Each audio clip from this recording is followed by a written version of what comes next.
Yo, it wouldn't be a Riddle stream if we didn't have all kinds of technical difficulties starting up, and if we didn't have all kinds of things going on. That's of tomfoolery. But yo, welcome on in, Riddle Clan. Welcome to the stream. Hope you all are having a marvelous and prosperous day today. I almost forgot what day it was. Today's Monday. Yes, that is. Today we're going to be playing Everyday Heroes. I'm going to be bringing you all through the story of the Fall of New Orleans, which is the homebrew story that I created. And I'm coming to the table with these amazing storytellers that I basically put on before you all. So looking forward to telling this amazing story. Hope you all enjoy. And we're going to go ahead and get right into it. So, welcome to 2085. New Orleans, a city of soul, rhythm, resilience. Tonight, the streets of the French Quarter are alive with laughter, neon, and music. A fragile peace before the storm. Each of you is part of the city, carrying memories, scars, family ties. Let's meet one of you currently sitting in Cafe de Mont. Citron, why don't you give us some information about what Citron is currently doing as she's enjoying the beignets, who she's with, and how does Citron look? So, Citrine is sitting in Cafe Du Monde alone because she has experienced loss. She's sitting in the corner watching everybody else be as happy as they could be, and a single tear just falls from her face. She's like very muscular, very stocky. She's got like a long diagonal scar across her face, like going from her forehead through her eye. And she's got like a jean jacket on, like, and she's just holding her like mug of coffee and a plate of beignets on the table.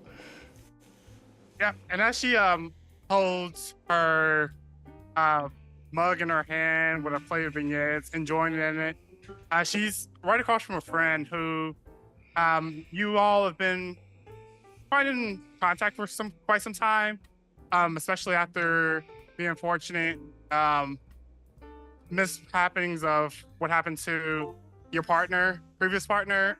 They've been a pretty close ally, pretty much your best friend. And as you all are discussing the day and how it went for you all, because this is a day that is beginning to come to an end and dust is starting to form, you then hear a loud yell, and as you look up the street where you two are sitting outside on the patio, you hear, "Stop! Stop him! Police! Help!" And as you look up, you see one hooded figure. He's wearing a ski mask. He's running at a pretty breakneck pace. He has a duffel bag of money that's leaving behind a trail of money. And right behind him, you see this large Creole man who's almost the size of a linebacker, who's trying to run him down, but is quite limping, so he can't quite keep up. What is going through your mind at this very moment as you're witnessing this chaos that is happening? I see him just running, and the man just fully upset, and I understand that feeling of fear. And then I look across the table, and then I get up and I run. Where do you run to? I want to go chase that man with the duffel bag. Okay, so basically how this is going is he's running towards you, and you're running at him. Go ahead and make an initiation roll. Let's see who reacts first. Okay.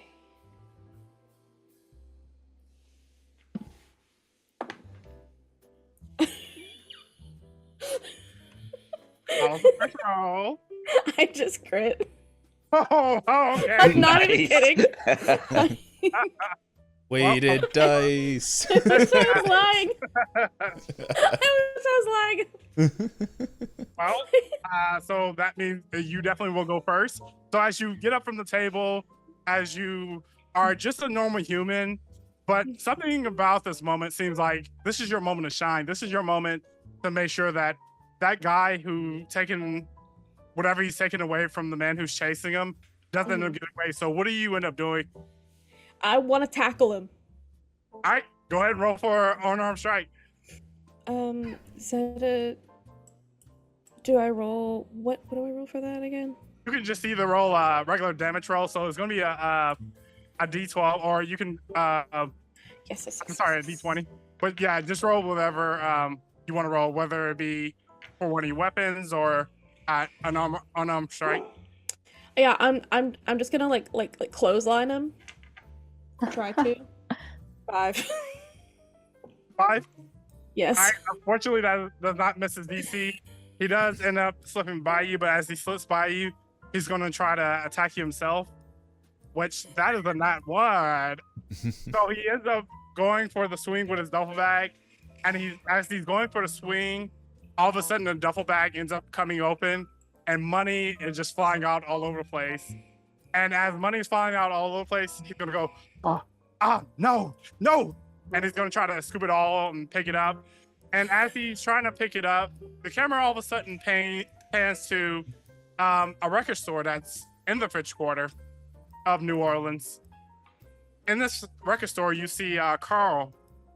What is Carl doing in this exact moment, and how is Carl looking as he's in the record store, his favorite pastime, and is flipping through the records to try to find something that piques his interest? Yeah, I imagine Carl's just like flipping through there. The different records is like, oh, I haven't seen these in years.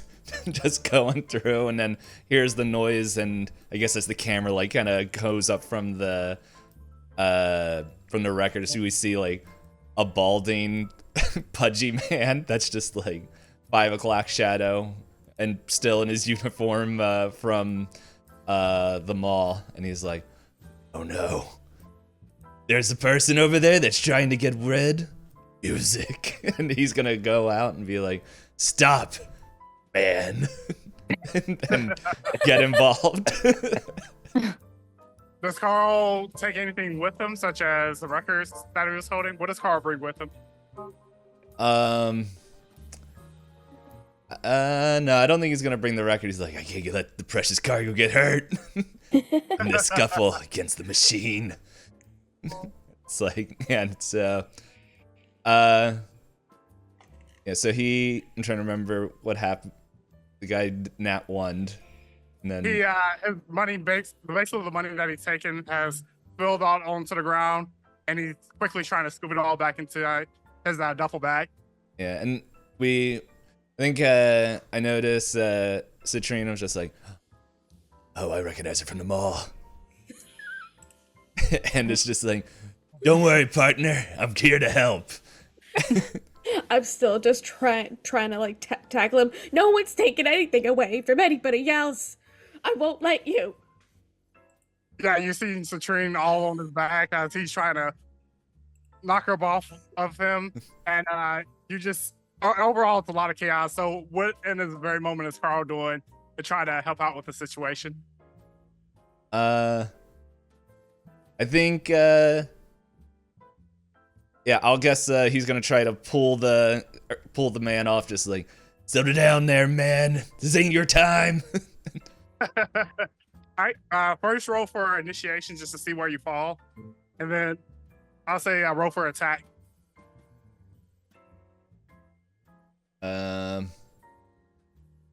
Is that initiative? Yeah, so rolled a 7 plus whatever this is. I think 11 total. Yeah, for 11. Yeah. All right, so you're gonna go behind him in initiation order. Mm-hmm. But go ahead with your attack. Right. That was even worse. That is 8. An 8? Yeah. Okay, so as you are going in, trying to attack, there's a whole lot of commotion and a whole lot of scuffle. And as you're going in for the swing to try to pin him down and get him to stop moving, he does end up breaking free of Citrine's grip as he immediately tries to pack up the duffel bag with the money that's fallen on the ground, and he's going to try to make a getaway. And as he's trying to make a getaway, you all of a sudden see the camera begins to pan out a bit, and it begins to kind of sort of give it a large view of the French Quarter. and then it pans back in. It pans into a streetscape somewhere on Bourbon Street. Fader is walking after a long day of being on the radio, sending out the good message about how AI is taking over, and we must make sure that we maintain AI as a tool and not utilize it as something to replace humans. Fader, what are you doing in this situation as you're walking down the street? What are some thoughts going through your mind, and how would Fader be looking after a long day of work at the radio station? So while she's walking down the street, she's trying to be like as inconspicuous as possible. She's got like a black hoodie on, her hood over her head, headphones under the hoodie. She's wearing like layered streetwear. She's definitely listening to one of her cassettes that she carries around in her backpack. She's just trying to decompress from the day. She just spends most of her day just talking to the airwaves while she's playing music. So right now she's just like enjoying just listening and not like talking on the radio. She's probably trying to go get a coffee or something, something to help her relax at the end of the day. Maybe go check out the record store later, see if they got any new songs in, anything new. Yeah, and as Fader's walking down the French Quarter, neon lights are shining. There's a bunch of symbolic symbols for the groups who may or may not be associated with cults. We're not going to go into that. But overall, it's a very peaceful day out. And you just overall are feeling very reminiscent about the days before technology has taken over the landscape of New Orleans. You feel like this almost feels like home to you again. And as you are walking, as you are pondering what to do for the rest of the night, you then hear a loud siren behind you. Hear a loud whizzing of almost sound like locusts as they are trying to relocate, in terms of it almost sound like you hearing a bunch of wings go off. And as you turn around, you begin to see three droids that are drones that begin to take flight into the air from the local police hub that is located along the French Quarter. And then they begin to whiz up, turn on the sirens, and whiz right past you as they make their way down where you're heading. And so what do you do in this situation as you see the police drones have taken off towards something that is pretty close to you in terms of proximity? I mean, I'm curious. I don't want them to notice me, so I want to trail the drones as much in the shadows as I can, because something's up. It doesn't look good. Might be something that I could cover on my show. So okay, go ahead and roll a stealth roll to see how well you do with not being picked up by these drones. All right. Oh no, not great. 4. We're off to a good start. Yeah, guess who's off Get to it out the way early. Yeah. So I roll perception for the drones to see if they picked up on you. They picked up a nat 1 on that roll, which this dice is going to go in jail. But Oh, keep it out. Keep it out. no, I think its time has come and gone. Overall, they're not able to pick up you that you're trailing it, even though you're known to be a bit more stealthy in the past. The excitement of getting to a story that's potentially something that's going to make or break your career is overall excites you and fills you with a bunch of joy. So you're fast speed ahead. And as you are running behind these drones, you get to the scene of Cafe Dumont, which you begin to see the commotion of the guy with the duffel bag. These drones begin to align to try to circle and assess the situation. And you're able to make out that there's people fighting over money, and there's a total of about 3 people there. One guy is still making his way up to that location of the 3 people, but you begin to see the commotion that is at hand. Has any of the money like blown off, or like does it seem like any of the money that fell out of the duffel bag has started to get away? Yeah, I'll say there's money starting to scatter each and every single direction. And these aren't small bills. These are like $100 bills. Oh And yeah. in terms of that, it's spread out and beginning to make its way in various directions. Uh, I think Fader's gonna try and like scoot around the commotion and see if like inconspicuously like pick up any of the bills that are getting away. Okay, you can do that successfully, and you're starting to pick up bills. And as you're picking up bills, as the drones are getting there, as the commotion is breaking out, the camera then pans out and fades out, and it fades back into a view where you see someone sitting at a table in a restaurant. Dante, what exactly are you eating at this moment as you are at the restaurant and eating some of this good home cooked Creole gumbo and stews that has to offer? What do you think Dante will be eating, and how is he looking in this moment?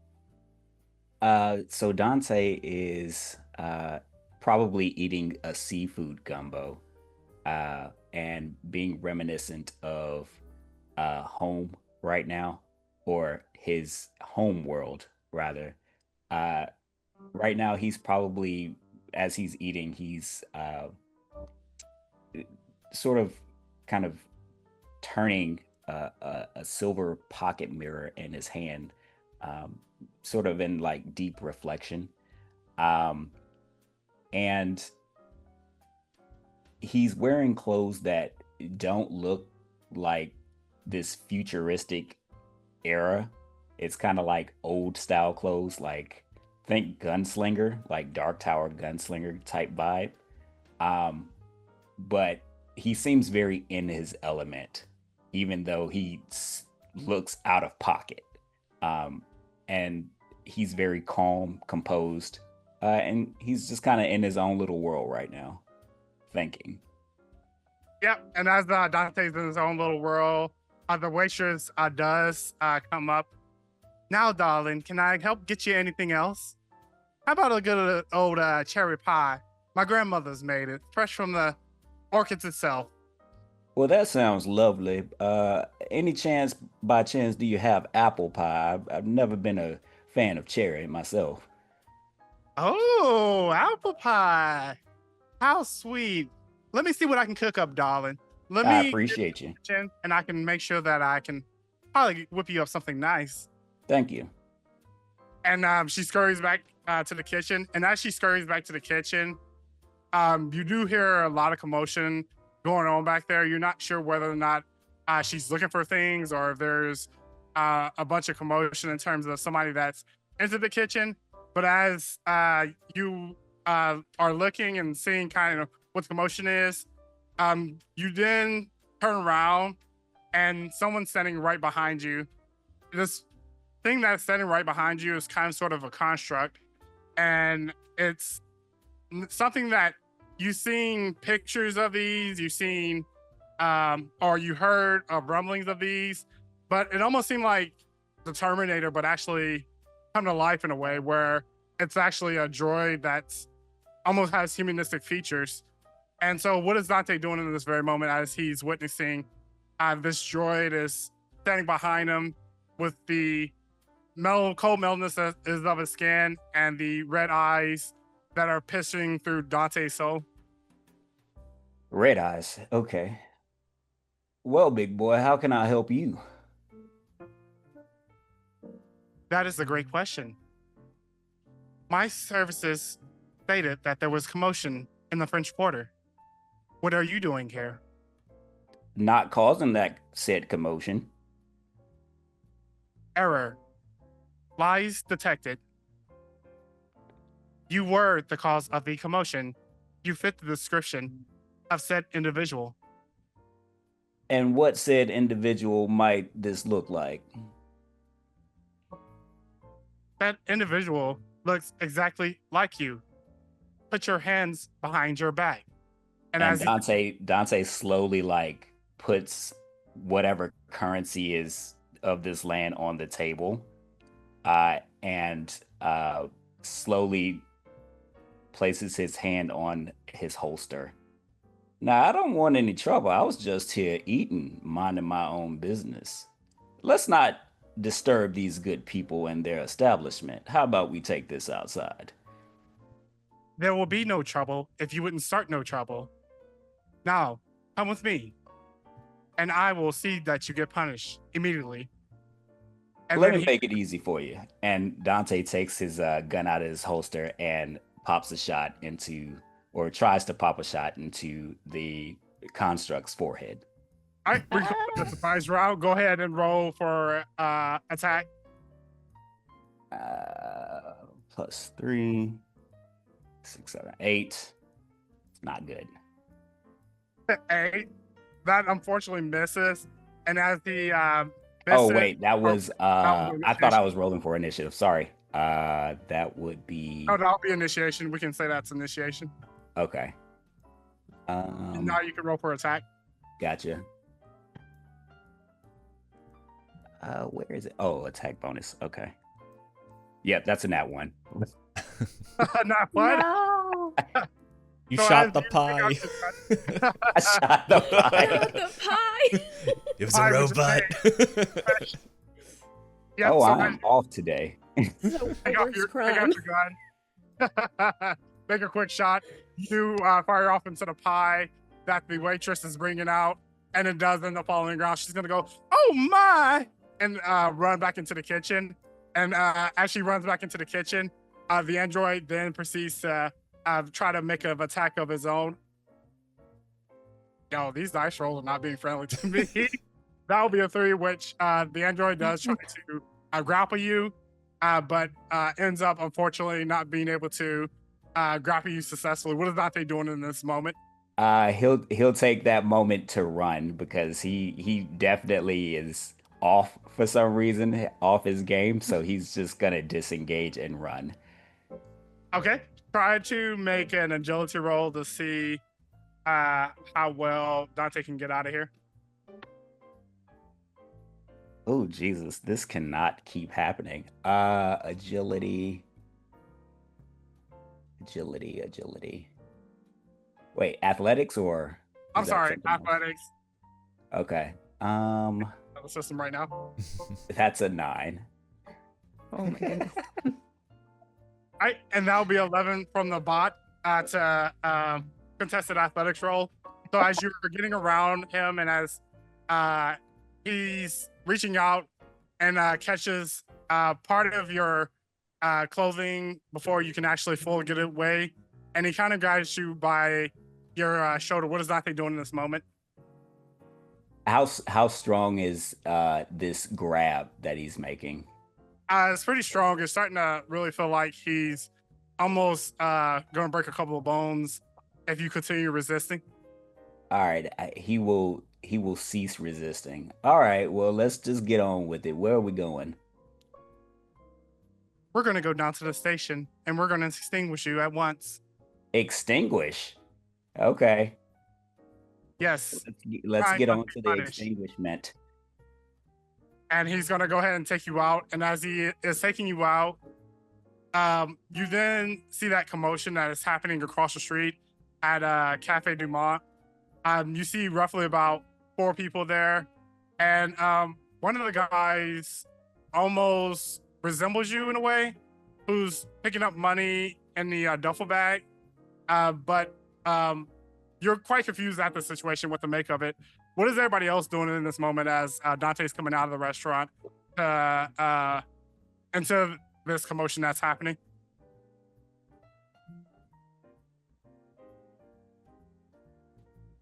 I feel like Carl, like he's picking himself up, and then he spots the robot taking Dante, and he's like, "Those dang bots stealing our jobs!" And he's just gonna go and tackle the robot. He's like, "It's my job to do security." As soon as I see that bot, I'm picking up a chair and I'm smashing it into the bot as hard as I can. The bot that's escorting Dante? Yeah. All right, go roll for attack. Escort this bot to Pain Town. Okay, come on. Okay, let me see. What is that? 14. Nice. 14, that hits. Go ahead, Yeah. roll. Nice. I taught her So, would the chair be considered a medium improvised weapon? I will say that it is. Okay, come on. Let's see. We're gonna do motherfucker. That's only. I got a 1 on my D8. I want your D8. Yeah, I got a 1 on my D8. So you do end up smashing it and hitting it with a chair. And it almost as if he absorbs the blow. As his eyes turns to you glaringly. Human, what do you think you're doing? I'll take a moment and try another attack. She's frozen. Okay, so before Using you the take your distraction. attack, Dante, so you roll a 4 before. We're going to keep the initiation order. Yeah. So we're gonna go have the drones go next. The 3 drones that arrived on site. And did Fader roll for initiation? Not yet. No. I mean, Okay. Is Fader doing anything in the situation to help out, or is Fader more focused on getting the money? was focused on getting the money, but then sees all this ragtag group like go and like turn against this construct, and was like, oh, okay, maybe I can get a hit in, or maybe I can help out. So I will roll for initiative. I've got a 12 for A 12? initiative. Very nice, very nice. Yeah. Mhm. All right, so you're gonna go whenever Carl's going. You two are basically gonna take your turns, one after another. Cool. All right, so the droids hit a 16, and he's the droids are gonna go for each of you. So there's 3 of them on site. The droid is gonna go for the guy that looks like Dante or resembles him. One's gonna go for Carl, and the other one's gonna go for Centric or Citrine. Sorry. So we're gonna go ahead and make a damage roll. All right, and that's gonna be 8 points of damage to each of you all. And go ahead and roll a Constitution saving throw to see if you can resist the tranquilizer dart.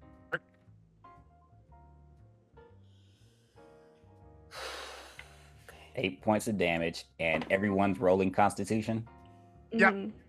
Those who were hit, not you, Dante. It went for Carl, the guy that looks like you, Okay, gotcha. and Citrine.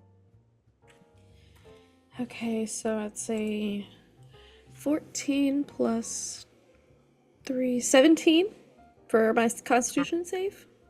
A 17 beats it. Yeah, Oh, you need a God. 16 in order to beat it. What about Carl? Just making sure I didn't miss any of these skill things. Right.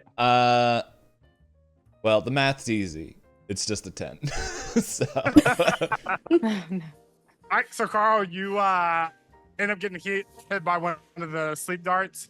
You do feel quite woozy, but you don't quite feel like you're ready to pass out just yet. But it does feel like you're starting to become drowsy and it's starting to take over you, and you're starting to become sluggish. Your movement speed will be halved, and you still can take an action, but you have at least one turn before you're completely out. All right, and the guy that looks like Dante ended up rolling an 18, so he ends up beating it also. All right, so next up is going to be you, Carl. What are you doing as you just were hit by these sleep darts? Well, good question.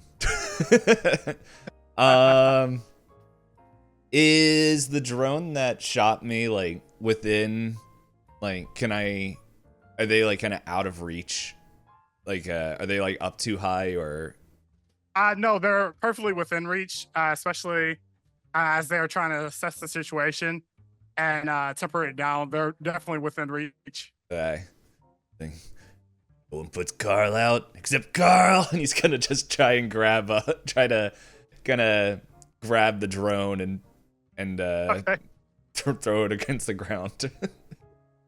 All right, I'll say that you can grab it. Roll for an attack. Oh, Carl's not doing good. That's a 5. All right. So you do grab a hold of the drone. You do throw it on the ground, but it ends up basically bouncing off and reposition itself. It showed you. Is Carl taking any more or doing any more? I guess I'll just like move and just like lean up against the wall real quick, like, oh goodness. All right, so next up is going to be Fader. What is Fader doing in this situation as the drones are beginning to mount an attack? Watching the chaos. Looking around at which one of so Carl's looking rough, but with Dante and Citrine, which one of you might look like the strongest or the most capable at this moment to an outside observer? I mean, Citrine is like pretty muscular. Like she's been like working out and like throwing things and. Cool.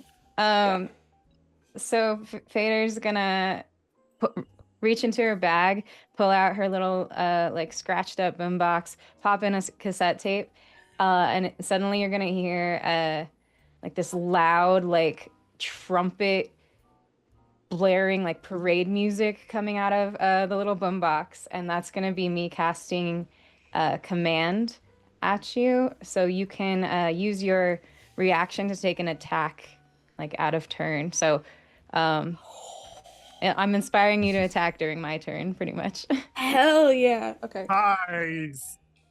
So I wanna do you get to pick who it is? Like which I would commit like yeah. So if I see a Citrine looking tough and muscular, I'm like, okay, yeah, that one. Okay. Direct the music towards you. It's only a 4 to hit. Oh no. Oh no. You're Only a rolling 4. horribly.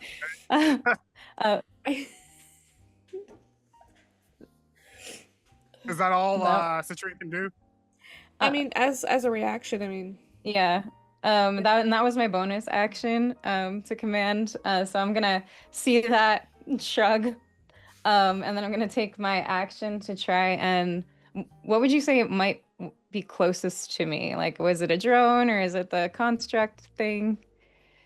I'll say that it's one of the drones that are closest to you. The construct is Okay. a bit away. I'm gonna try and use my stun gun to stun it and electrocute it. As my Perfect. action. Okay, go ahead and roll for an attack. Yeah. Wow.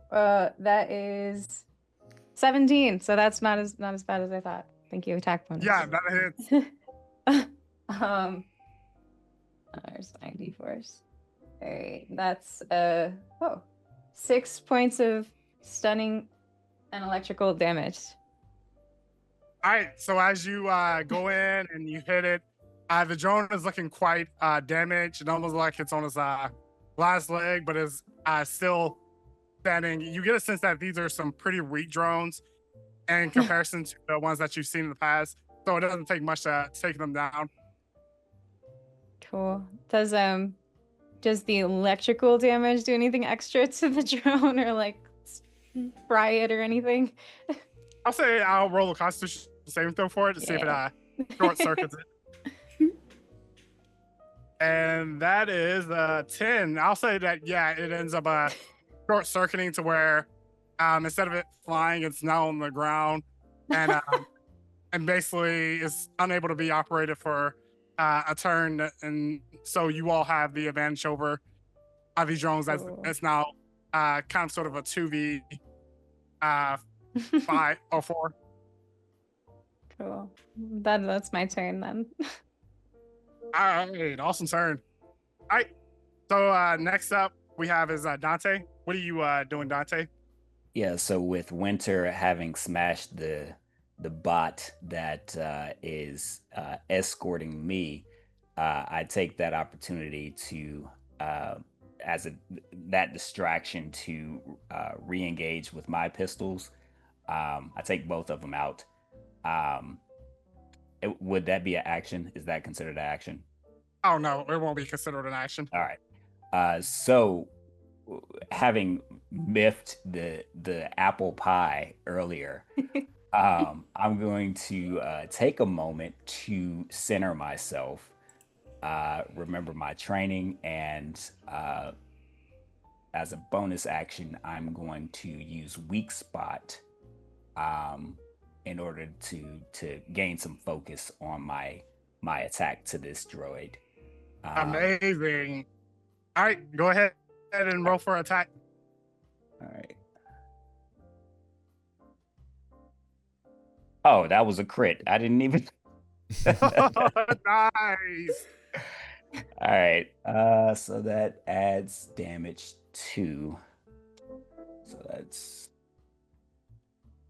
and 1d8 plus 3. So that's a 6, 7, 8, and 7, 8, 16 total. 16 total, and you did that against the drone? Yeah. Or the escort, the droid Oh, that's escorting. okay. Yep. So you're able to hit him, and as you fire off a shot, and let me roll a. Does that require any saving throw? Oh wait, I have to double it for a crit. Oh yeah. Okay, so 16. That's math faster. 32. Oh, holy crap. Yep.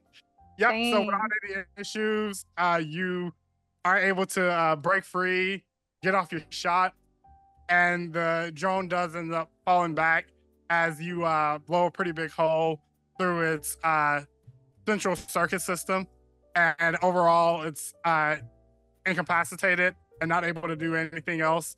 What is Dante doing in this situation as he's now free and you are now with other people, and it's now you against these drones that are before you? He will look at the cop that just assisted him and say, "Yeah, I don't know what that was about, but I appreciate your help." And he holsters his weapons. And I suppose he how many other combatants are engaged right now? Yep. So there's one drone that is on the ground. It's incapacitated, and there's two others that are in the air, basically looking like they're ready for another round of fight. Okay, well he situation. doesn't put away his pistols then. But he does give Citrine, is it? Mm-hmm. Just a little nod of thanks, and refocuses on another combatant. That ends my turn. And as you wrap that up, and as you give Citrine the nod of approval and a nod of appreciation, there is all of a sudden in the distance, it starts off as, and Fader, you heard the sound before whenever these drones that you are seeing before you did take off, but it sounds like it's amplified times 3. And as you are looking up, you see one red light, and then you see a collection of 5 red lights that begin to make its way towards you all. And as they are hovering right over you all, it almost seems like they're going to pass you all, but then they kind of get into this formation where they drop a large net. And go ahead and roll a saving throw to see if you can agility to see if you can dodge out of the way of the net. And this one's going to be pretty high, so it's going to be DC of 18. 18. My goodness. Okay. Okay. That's fine. We got this. Okay. Nope.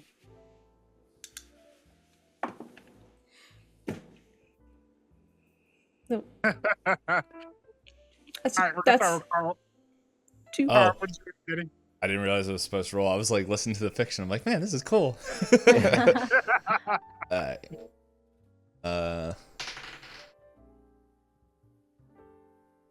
Math is so hard. 15. 15. All right, Carl, you end up getting caught up in the net. All right, what about Citrine? What does Citrine get? 2. Oh my goodness. All right, Citrine, you end up getting caught underneath the net. Dante, how about yourself? Sorry, what am I rolling? You're going to be rolling an agility to see if you can get out of the way in time before the net actually, engulfs you. Is that acrobatics or? Yeah, I'm trying to Or understand. acrobatic. Like, I'm so sorry. I'm It's all so good. stuck in other systems right now. which one? Acrobatics. Acrobatics. Okay. Yeah. 14, 15. All right, 15. Dante, you end up getting caught underneath the net. Okay. And how Sorry. about Fader? My 13. my 2 should have been a 4. Well, that's a better roll. You're making progress. 13, so caught 2. Yep. So you're gonna get caught too. And as you all are caught underneath this net, you do see the other guy who had the money. He's also caught underneath the net as he failed his saving throw. And as you all are beginning to try to grapple with trying to move this net from above you and try to break free, because this is pretty much a weighted net and meant to hold humans down in a fashion to allow for backup and reinforcements to come to basically confiscate anything that you may have and bring you down to the jail. So they're going to go ahead and tranquilize each of you all. So let's see. Carl ends up passing out because you only had one round in you. But what about, let's see, this is an 18 and a 17. So Christine, does a 18 beat you or hit you? I think so. Okay. So go ahead and roll a Constitution saving throw. And again, the Phooey. threshold is going to be 16. Okay. That is only a 14. Wait, proficiency. Hold on. Hold on. Yes. 12 plus 3 is 15. 17. 17? Nice. Well, you meet it. You don't pass out. All right, so I'm going to roll for Dante. Dante, does a 16 hit you? It meets it. I do want to ask about how armor works. Okay. So basically, armor class. Let me look it up before I. Sure. Let me look it up in my Everyday Heroes book that Evil Genius. Thank you, Evil Genius, for sending me this. But basically, like if it basically is like meets or beats. It's like 5e in terms of like D&D. So if it meets it, then that basically is gonna hit you, and from there, we'll then roll to basically see if you get the side effects of the tranquilizer. Gotcha.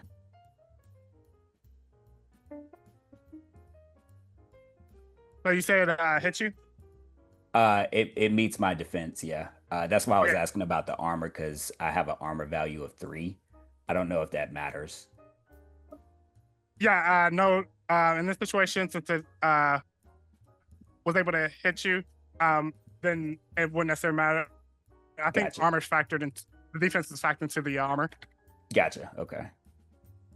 All right, so go ahead and roll a Constitution saving throw. Again, the threshold is 16. And while you do That's that, we're going to roll be a for 14 on the die, so 17. a 17. Yeah. Very nice, very nice. So you end up not going out completely. All right, and we have finally I'm getting some high rolls. We have a 19 for Fader. Fader, does a 19 hit you? Yeah.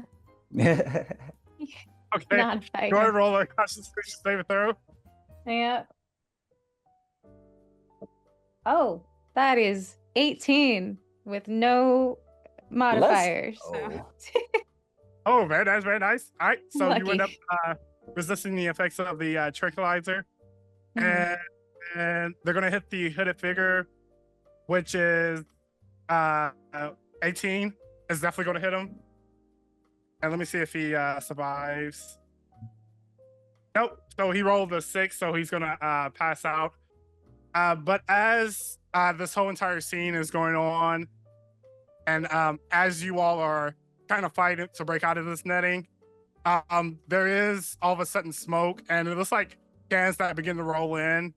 And as the cans smoke roll in and covers the street with smoke, you all begin to feel a slight grogginess, or your vision almost goes to black, as if the smoke was meant to blind you.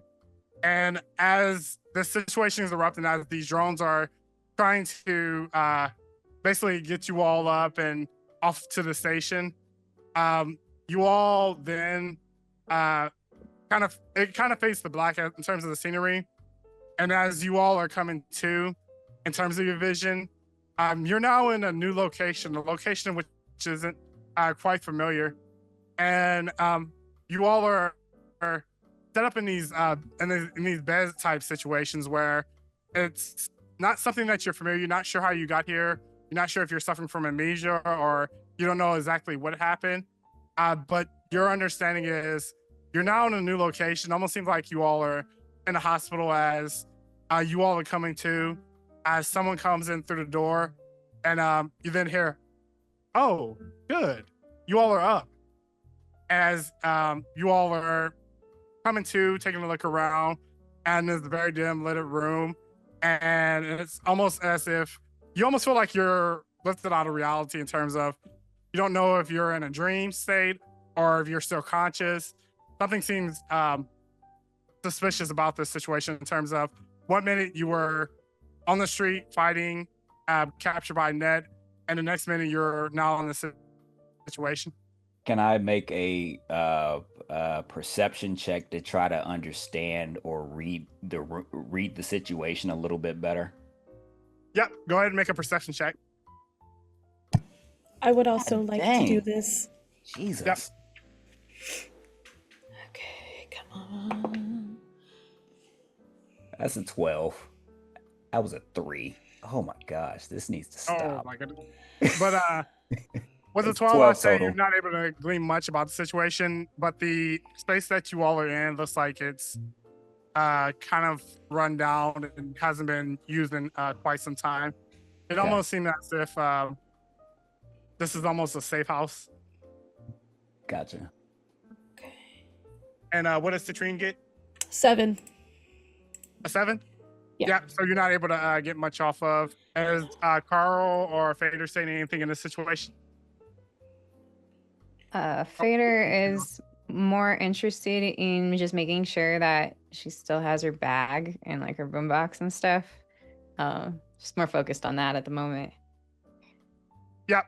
We can say that Fader, as you are looking around and as you're getting your bearings, not quite sure, understanding what's going on, you do see on side your bed, there is a table, and all your bags and your belongings are right there on the table, neatly placed, and almost seem as if someone's been taking care or took special attention and care of your belongings. Weird. Point of clarity, if I may. Is this like, are we in what seems like cells, like separate cells, or is this like a bunking situation? No, this is more like a bunking situation. So you're Okay. like in an open hospital room Okay. where there's multiple beds that are lined up along the walls. Gotcha. Okay. He'll take a look at Dante will take a look at Vader and say, how much money did you pilfer? I didn't get a chance to count really. But it looks like my bag's still here, so I mean I could check. Just trying not to be seen. Oh, Has the cop that's- woken up? He looks over at you also see the other figure, like that other figure that was with you all that chased you down for the money. You don't quite know where he went, but all you know, Dante, is something was off about that figure, and it almost reminded you of himself in a way, or yourself in a way. Gotcha. Okay. And as the doctor begins to make his way back more into the room, he's then gonna go, "Oh, I'm so grateful that you all are up. Tell me what was the last thing that you remember? How is your memory doing? Are any of you in any pain?"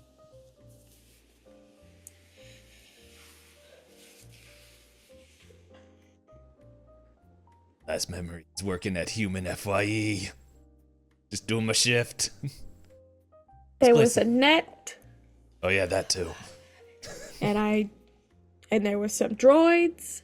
I need to get out of here, and I'm like trying to like pull and break anything. Help! Whoa. I understand that this situation might seem to come off weird. That was actually my group that threw in the smoke bombs that ultimately allow for us to scoop you all up and take you out of that dangerous situation that you all are in. What exactly was going on whenever you all were captured?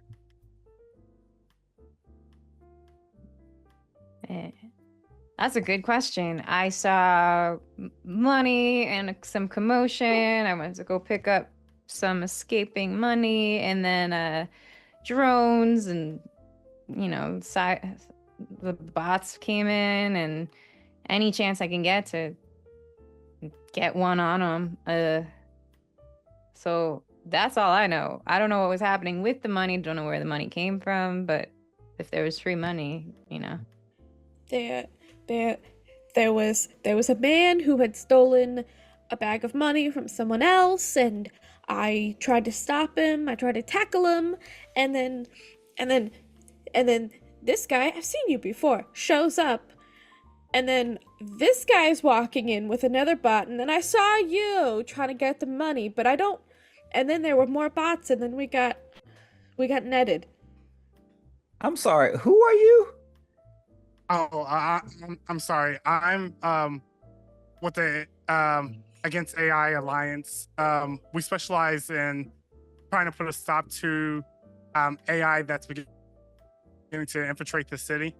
So through my research and through various means, we have gathered data that shows that this situation that we're in, that you all were in, is actually a lot more dangerous than what it entails. It has something more to the situation that I think we really need to get down to the bottom of. And how do we But get here? It was my group who brought you here. So over the last several days, we have been noticing the uptick in AI and how its response to humans has been a little bit more on the violent side, and we've been keeping a close eye on the street, being the watchdog, and we're basically just here to help and make sure that our beautiful city doesn't get taken over by this AI component that is kind of driving the forces against humans. But So please, so you saved us. I don't like the savior complex, or the complex that I jumped in to save you. I mean, it seemed like you all were, for the most part, besides your friend over there, and he points out Carl, it seems like you all were handling yourself pretty well. It's just that we couldn't take any chances when it came to bringing you all here. This is a safe house that is filled with not only elder, but children, and it's just filled with a lot of people that need our protection. And so we decided to come in, scoop in, and scoop you all up and bring you here. I hope that's not a issue to you all, but it does seem like you all are able to handle yourself and exactly what we need in this group in order to combat anything that we're facing against with this AI.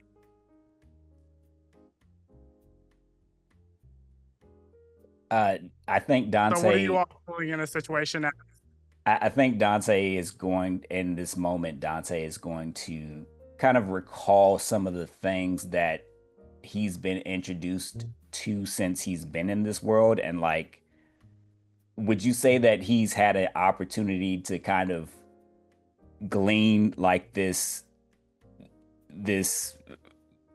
increased activity in these bots? Like, has there been a kind of an escalation of sorts, a gradient escalation of aggressiveness yeah, that I'll give this one to you for gleaned? free. Since you had a basically a droid that was wanting to exterminate you. But you have noticed that the presence of AI has been more prevalent. And you do notice during your time of travel that upon the opening of the floating pyramid that is along the coast of the French Quarter, you do notice that there is a bit more of an uptick in terms of droid related incidents. And people, and this is something that you all know, especially you, Citrine, people have all of a sudden started to go missing once this pyramid was built, and once droids really started to take more of an active approach into basically being a watchdog of the land.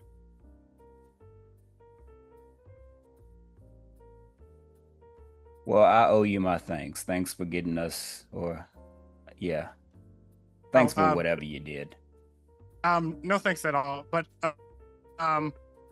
please, let me be a little bit more hospitable to you all. Maybe I can show you around, and you all can look into this for yourself to see exactly we have going on here. It's actually a good situation, and I feel like you all will be quite home here, and we are willing to take care of you. We just ask that you help take care of us in return. Sounds good to me. I'll do whatever it takes. And he, as I guess, as we're getting up to, I guess, follow this guy, did he give us his name or her name? He did not. He did not give you his name. Excuse me. Yes. What's your name? So, my code name on the street is Agent Marsh. That's what I normally go by on the street to mask my identity. But I'm Bayou Jack. Bayou Jack, is it? Yes. May I ask what your name is? My name? Yes. I'm Citrine Maxwell. If you're familiar with what the droids have been doing, then you probably know. Yeah. Stanley, is that his name? Yes, that's his name. Yeah. We are actually. I'm sorry, I didn't mean to bring up any No. hard feelings, but yeah, we actually have a team that's searching for him. We received notice that there was humans that were being picked up in the area and brought to the floating pyramid for some sort of purpose for a larger scheme. And we do have recordings and documentation that Stanley is amongst one of those people that were brought to that point of access. And how about everybody else? Have you all had anyone who gone missing, or what are your names? Does anyone want to make a insight roll, or? I'll make an insight. I will as well. Okay. Oh, that's off. Oh, Jesus. Yeah. Please tell me you got Yeah. it. I'm trying. It's gonna be a 15 at DC. 14. Oh. I'm skeptical because I'm like, why are you taking care of us for free? What is this gonna cost? So I think I would like to make an insight roll as well. Yep, go ahead. And Fader, I'll say you can roll with advantage because you do have connections with kind of the uprisings that have been happening in terms of you've pretty much been their go-to voice in terms of AI and being against it. Well, I didn't roll the second one yet, but my first one's a dirty 20. So. 30-20? Oh, that was awesome. Yeah, so with that, you can get a sense that this guy, Bayou Jack, has an ulterior motive. He's coming off as truthful as he's wanting you all's help, but you feel like he's not sharing a snippet of information with you in regards to how dangerous the situation really is. He seemed like he's trying to package it all in a nicely packaged bowl so you all will accept the mission and basically go out and put your life on the line. Cool. I think I'll turn to you, Vader, and say, "Why does your voice sound so familiar?" Fader, nice to meet you. You might have heard me on the radio.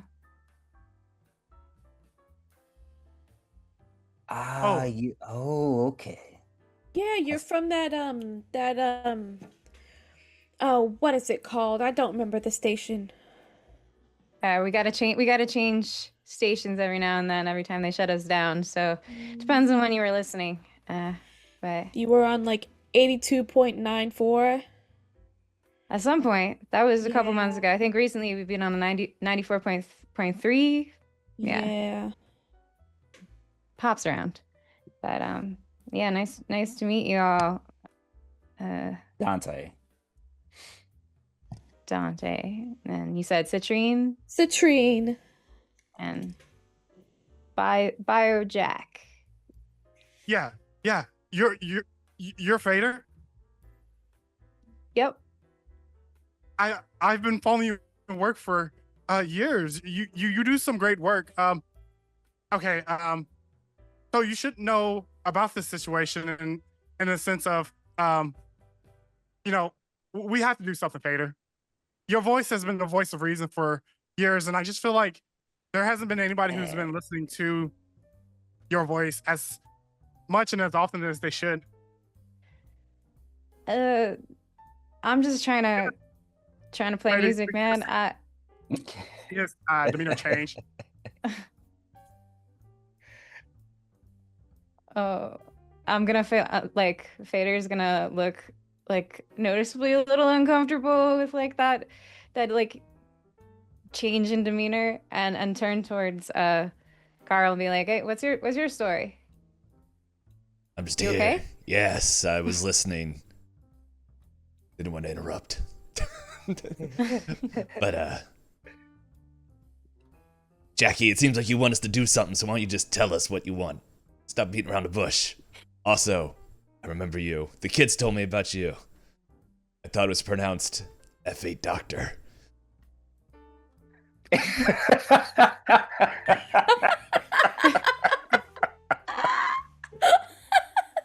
Definitely not a doctor, but I appreciate the confidence. Sure. I don't think you want me patching up anything, but... Yeah. I'll tell you what. I'll let you all have a moment here. But yeah, Fader, we should really chat one-on-one sometime. I promise it'll be worthwhile. We actually, I don't know what I'm doing here. I was elected leader, and I really need for you to step in. And I just go to you for a voice of reason and repeat things that you said, and I don't know what I'm doing here. I don't think any of us do, to be honest. Yeah, but I can't be the one who leads this group of resistance. How about it, Fader? I think look at what you've done, and I'm gonna like just gesture around. It looks like you're doing a good job, right? as you're saying that, one of the light bulbs begin to flicker on and off and buzzes out. You know, I- every place has a little character, a little I think you broke personality. him. It's all right. Better than my place. I'm in complete agreement. Every place has character, but Trader, please, I promise I'll make it worth your while. There's a lot of money in it for you. And You broke him. Hey, buddy, why don't you take a breather and we'll talk while we figure out what we'll do to help you out. okay, but Trader, the offer's still on the table, and I just want you to know that I'm your biggest fan, and I feel like you're gonna lead us to a better day. But I'll give you your moment. I understand you need your moment, and yeah, that'd be great. Yeah. hurry up and lead Scaredy out the room and closes the door behind him. Oof. That was interesting. Ugh. I never know what to do when people are like that. I just want to play music, man. You that- seem like a that- low profile kind of individual. Does that happen to you a lot? Well, normally I don't lead with my name on the radio, but I thought because that guy was like, "Oh, I've got two names. Here's my secret identity." I was just like, I don't know if I trust you to give you my real name. So Makes sense to me. yeah, it is a problem though. What's been happening. I definitely don't want to lead the revolution or anything, you know. I mean, what? Why not? Because things go south when everyone's looking and worshiping one person. And like, I don't want to fall into that, you know. Well, I've battled quite a few tyrants throughout my life, and I can tell you for a fact, tyranny works in a vacuum. So if you don't lead, someone else will, and it might not be so great. And I mean, don't you think that it wouldn't fall onto one person and be that and get that bad if that person, didn't really want it? I mean, No you're pressure, obviously you do not what you do. thirsty for power. I don't know. I mean, I do think that we should fight against, like, ultimately, I mean, I don't like what's been going around the city. Things have been getting more violent.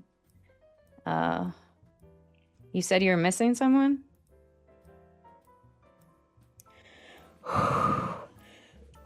They took my Stanley.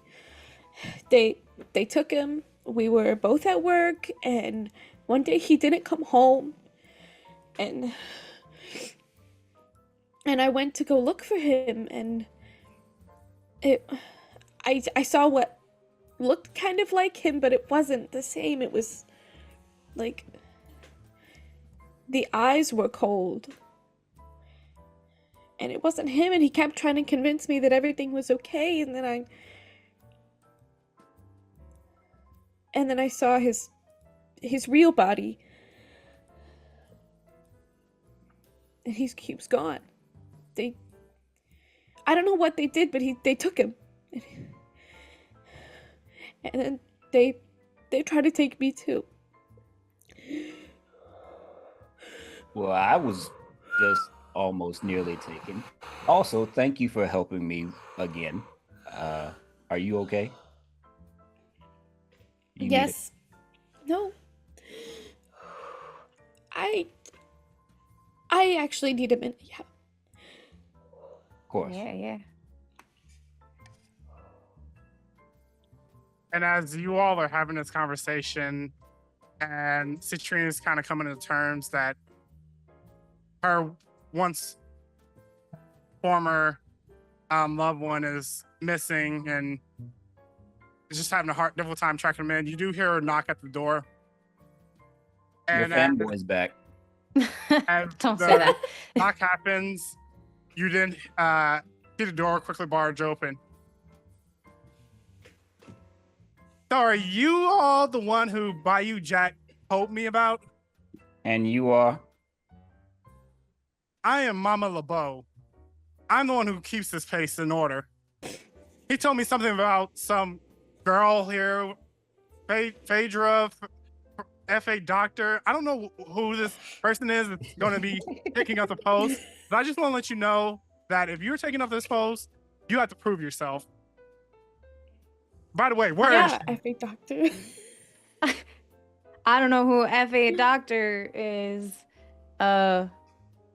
Maybe Jack was mistaken.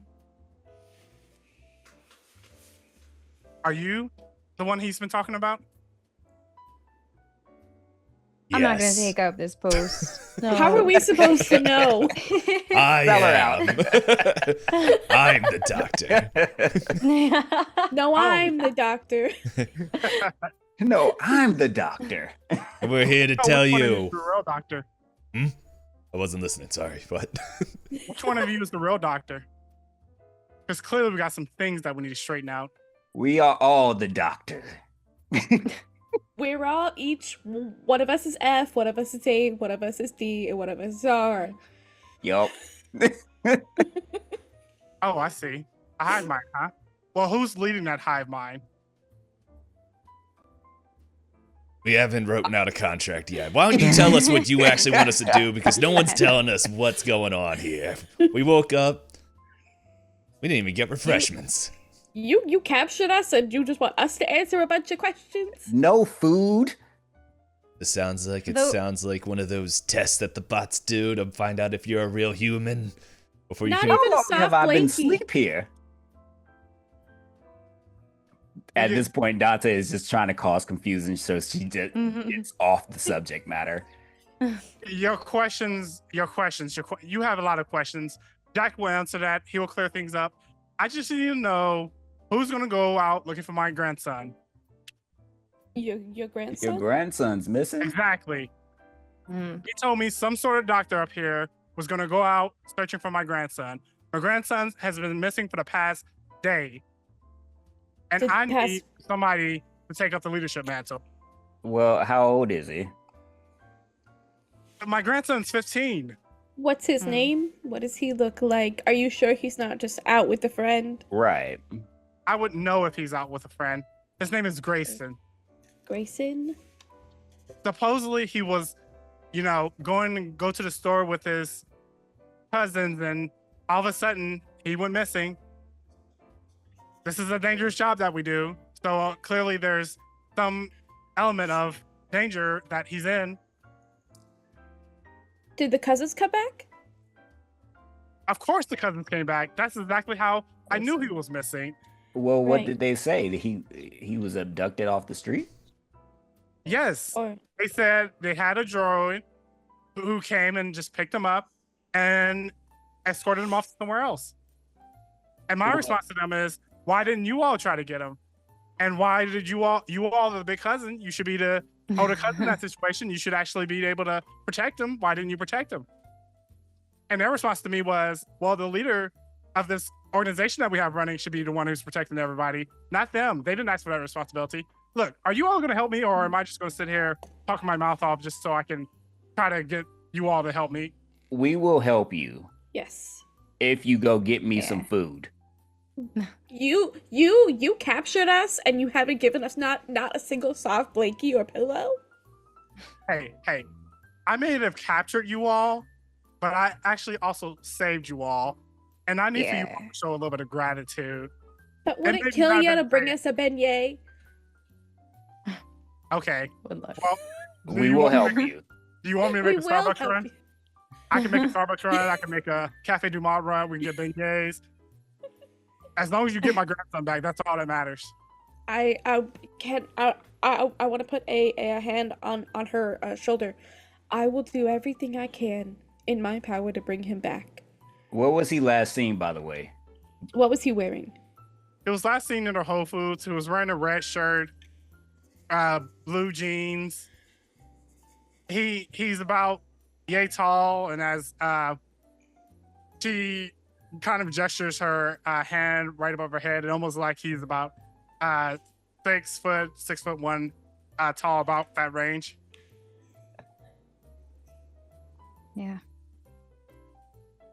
Down to help, for sure. All right. And I do appreciate you, you and your team, your group here, saving us. Because I honestly don't know what would have happened if we didn't get out of that net. Thank Maybe you. we would be the ones missing right now. Your radio I- station would not be nearly as interesting as it is now. I fully agree with that whole entire sentiment. Now, make sure you get my grandson back by tomorrow. Thursdays are my bingo days, and I need my lucky charm with me. So I need for you all to get to it, and I need for it to happen like ASAP so we can get to bingo. Mm-hmm. He wouldn't miss it for the world. He wouldn't, because he's my little dumpling. Now, what are you all wanting to eat? So I can, while you all go search my grandson, while you go try to bring him back home, I can at least have you something fixed up, and we can make a little dinner out of this, I guess. Carl.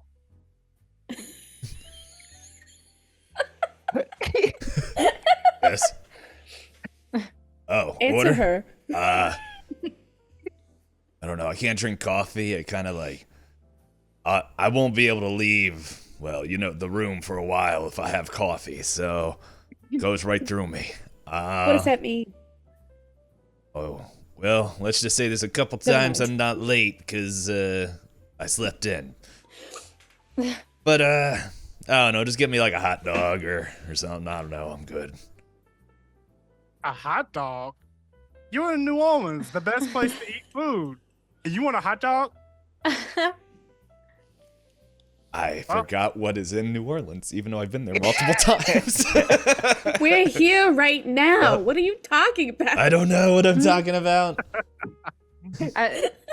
Are you sensitive? I'm gonna guess you might be sensitive to spice. Does anybody have any food allergies? We're not getting mayo on that, right? That's a little spicy for my taste. I'll tell you what. We'll make a whole smorgasbord, and we'll get hot dogs, Jambalaya. a little bit of jambalaya, red beans and rice, cornbread. We'll do the whole entire fixing for him. Just as long as you bring my grandson back, that's all that matters at this very Before moment. bingo. Yeah. Yes. Or For bingo. bingo. Yes. Now, I have bingo tomorrow at 6 o'clock p.m. 6 o'clock on the dot. That's whenever we got to get down to bingo. If I don't get down to bingo, Mildred is going to take my spot again. And last time Mildred took my Mildred? spot. Yes, Mildred. Does it take her out too? We'll I mean, find her and remove We'll her show from the her who's a competition. real luck charm. Oh, her grandson, who's also perfect. Might I remind you that he had two cousins that went with him. One of those cousins was Mildred's grandson, who all of a sudden had my son go missing. I find something very suspicious about that, but we don't talk about things like that because that's family business. But you all didn't hear from me. All right. Now, I'm gonna go ahead and hand you all a map of the area. I can tell you one of the first things that you should probably check out is that pyramid.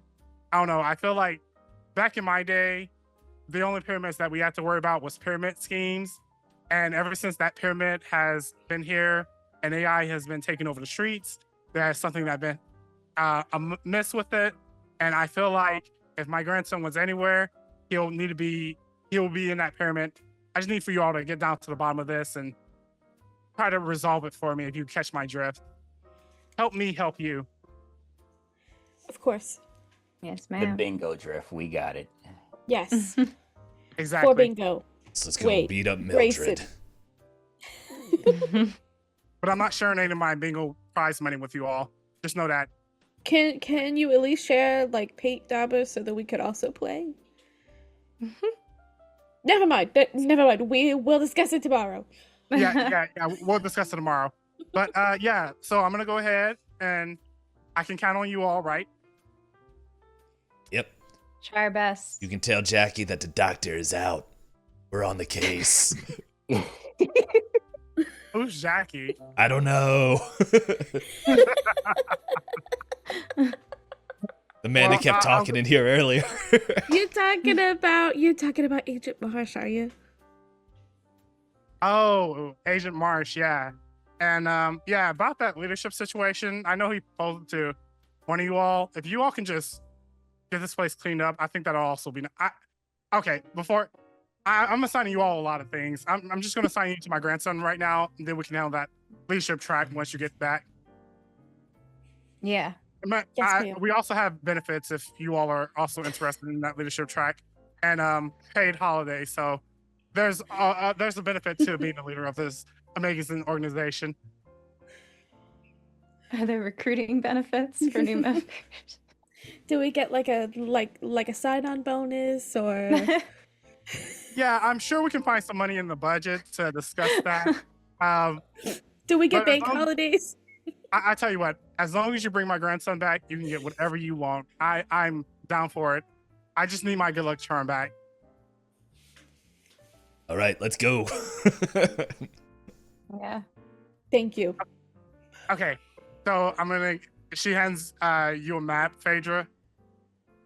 All right, I'm gonna hand Phaedra, sorry, and she basically points to a location off the bayou where that what you recall pyramid is being or was built, and ever since it was built, there has been some sort of supernatural phenomenon that has been happening around it in terms of people that have been going missing.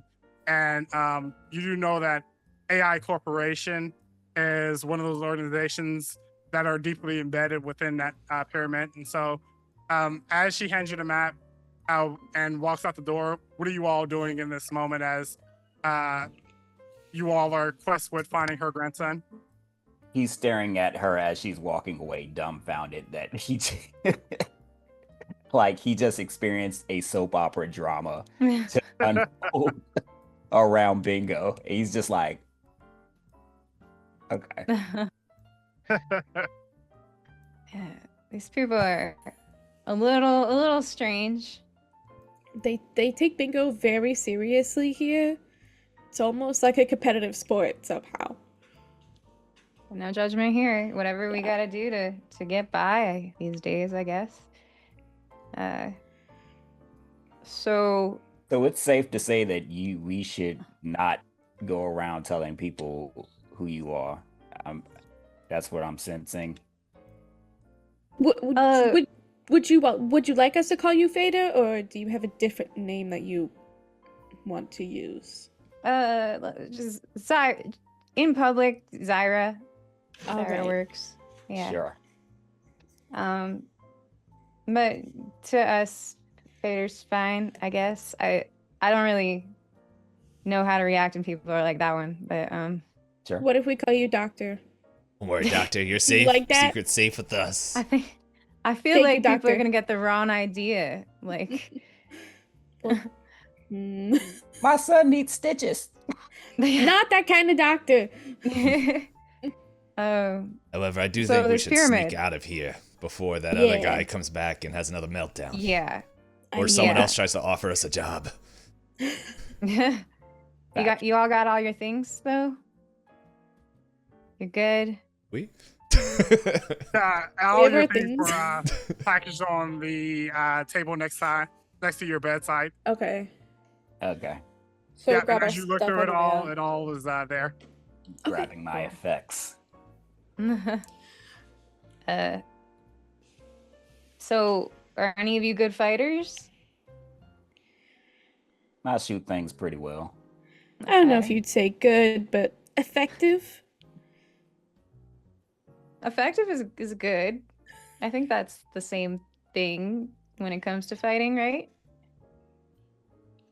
Yeah, I've been in a lot of wars. I just do what needs to be done. Gotta keep them all safe. That's course. where I know you from. Yep. That mall down the street. It's the full name. We would always be like in the like mall security break room, but like we never like said anything to each other. I've definitely seen you there before. Yeah, everyone avoids me for some reason. Haven't figured out why. No idea. No clue. Wait, y'all have a mall called that mall? Mhm. What else would you call it? Well, when AI took over, they took away all the creativity, you know? Like Yeah. that's why AI Corp is AI Corp. Like there's no fun in the names anymore. Fair enough. Right. And as you all are wrapping up this conversation and getting ready to, are you all going to go head down to the floating pyramid? Is that the group's intention? I Yeah. say we might as well check it out. Mhm. Yes. All right. So I'm gonna need for you all to roll collectively a stealth. See how well you do, Okay. Are and you don't going say the straight to the results just big yet. bad already? Yeah, don't say the results just yet. We're gonna go over the results once you all we get back from break. We're gonna take a roughly about 5 to 10 minute break, and before we hop off, you all do begin to make your way towards that pyramid, but you do know that you have to basically move in a way that and none of the drones are going to pick up. There's cameras on the street, so this stealth roll to see how well you can make your way towards the pyramid without being detected by any of the security features that New Orleans currently has that is AI designated. So we're gonna go ahead and cut to break, and we'll see you all on the other side. All right, welcome back on in. So where we last left off is our group of adventurers kind of find themselves in a weird situation, in the sense that money being stolen. Um, they found themselves fighting off a droid and a couple of drones, and all of a sudden they got swept up into kind of a stronghold or a safe house that now they've been tasked to help find and track down a grandmother's missing son for bingo night. So we're gonna see in this part of the sequence if they're able to successfully track down the grandson, or if they're able to successfully find out who's the real doctor in his group. But yeah, let's go ahead and get started. So where we last left off is I had you all roll stealth checks. I made a perception check on my side. I will hold the perception check for now. But what do you all stealth roll? This is going to be a collective stealth roll where the average needs to meet 15 for the DC. I Start rolled off. a 16. My nat 1 becomes a 3. Oof. Oh no. I got a 10. I rolled a 15. Oh. All right. You're So not average. Sorry. So that's going to be a 3 to 2 as far as 3 failures and 2 successes. I count the I normally count nat ones as 2 failed attempts, and crit would count as 2 pass attempts. But so you all are able to get down to this floating pyramid. This pyramid was constructed by several AI corporations coming together. One of them being AI Corporation, which is something Citrine knows about. So Citrine, go ahead and walk us through how you would access the building and basically give everyone access in terms of visitors that are coming through. Or is it something where you're gonna go in through the front door, or do you have some sort of back entrances that you can go through to be unnoticed and be undetected? I think that Citrine would know that there's like a side entrance that only requires a keypad but not like a fingerprint or like a face scanner, and she memorized a lot of the codes from whenever she used to work here before, so she's gonna like try, like the first one doesn't work and then the second one probably does get them in, so then they can like sneaky snook down a hallway to get in. Okay. So you are able to successfully get in. I'll say since you were one security and work security for this, you were able to I glean a lot of the information of security protocols. You have a good working knowledge of how to get in and out. And once you all are in, you basically enter into this very bright room that is filled with a bunch of servers, and it looks like there's servers on top of servers on top of servers. And with those servers, you begin to notice that it's a very cool environment.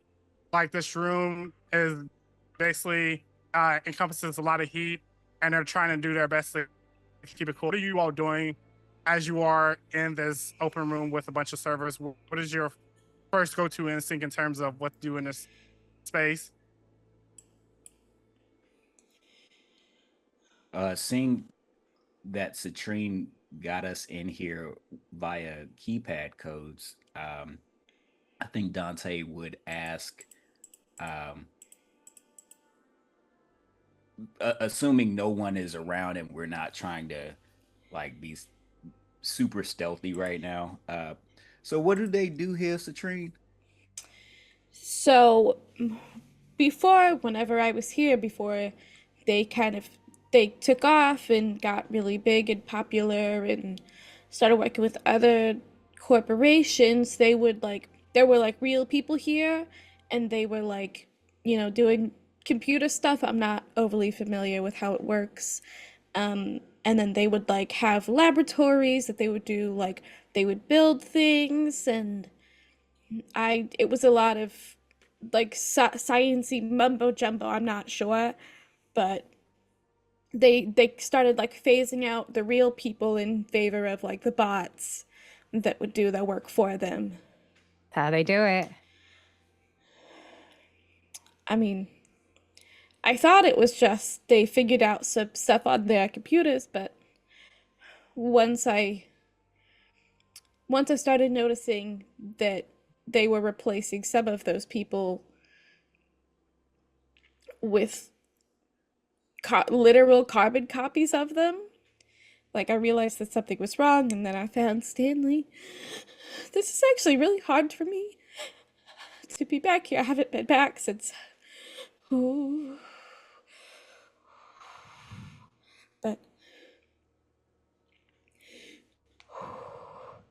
But that's what I know. I don't know how different it is now. They might have changed some things.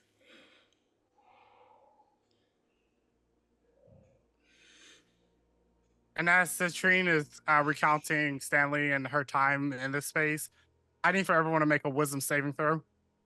Oh no. I'm good. I think I'm just gonna pass.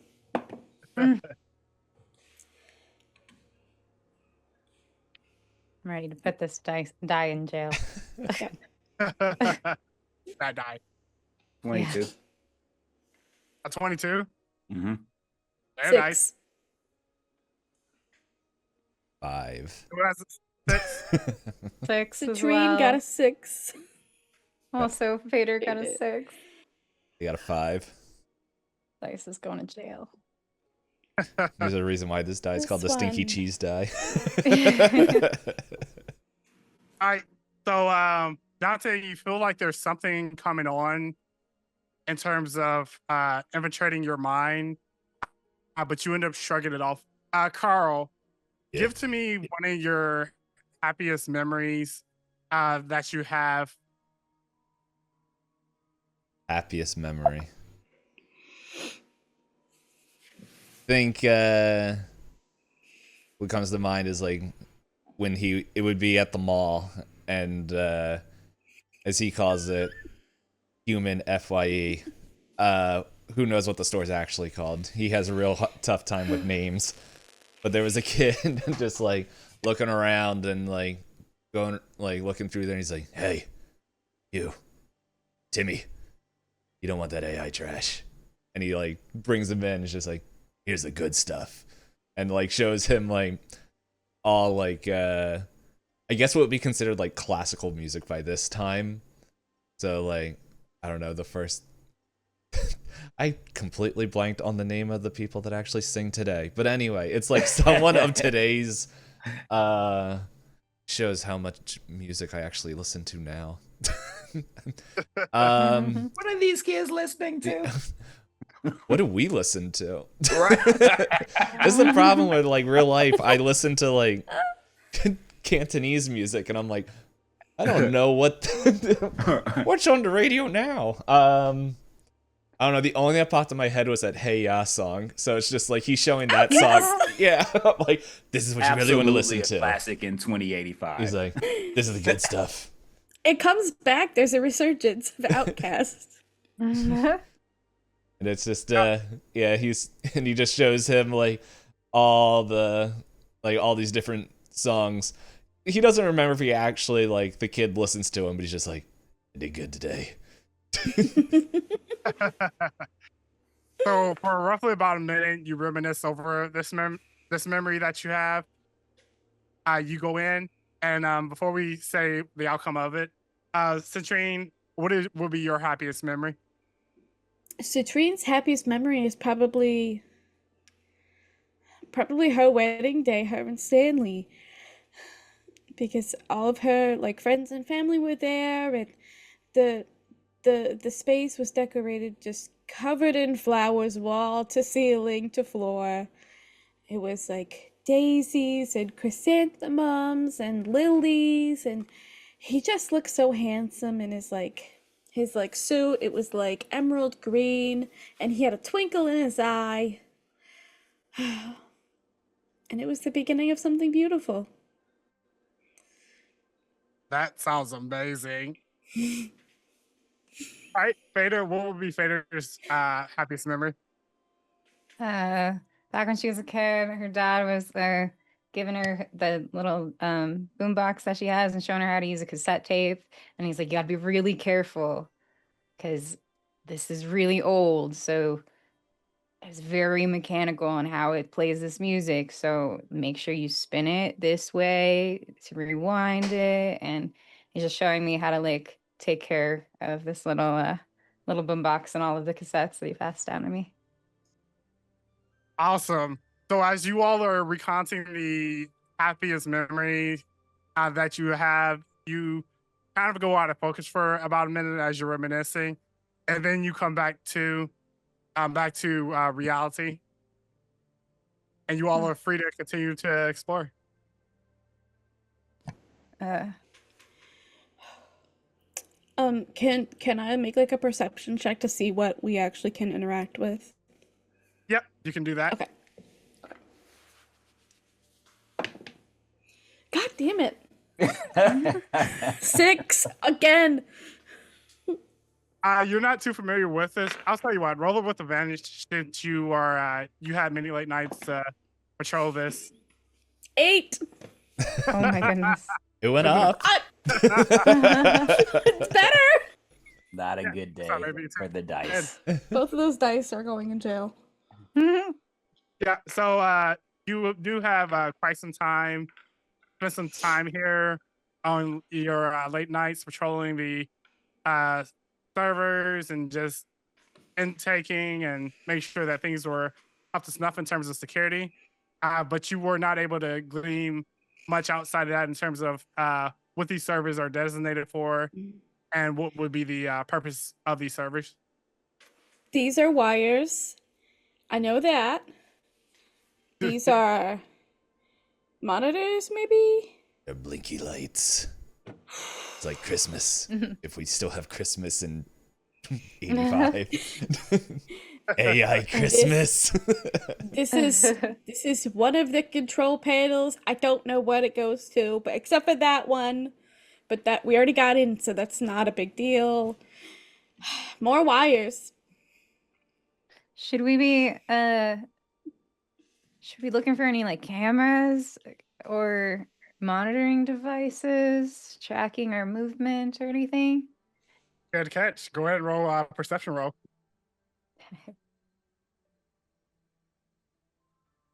18. 18? Yep. You do see that there is a bunch of cameras that are pointing at you that is tracking y'all's every movement. So you do know that somebody's watching. Or something. Yep. I think Carl, while he's walking around, he's just gonna be looking. He turns to Fade. He's like, "Hey, doctor, I think we need to do some surgery." Why don't we just take out some of these servers?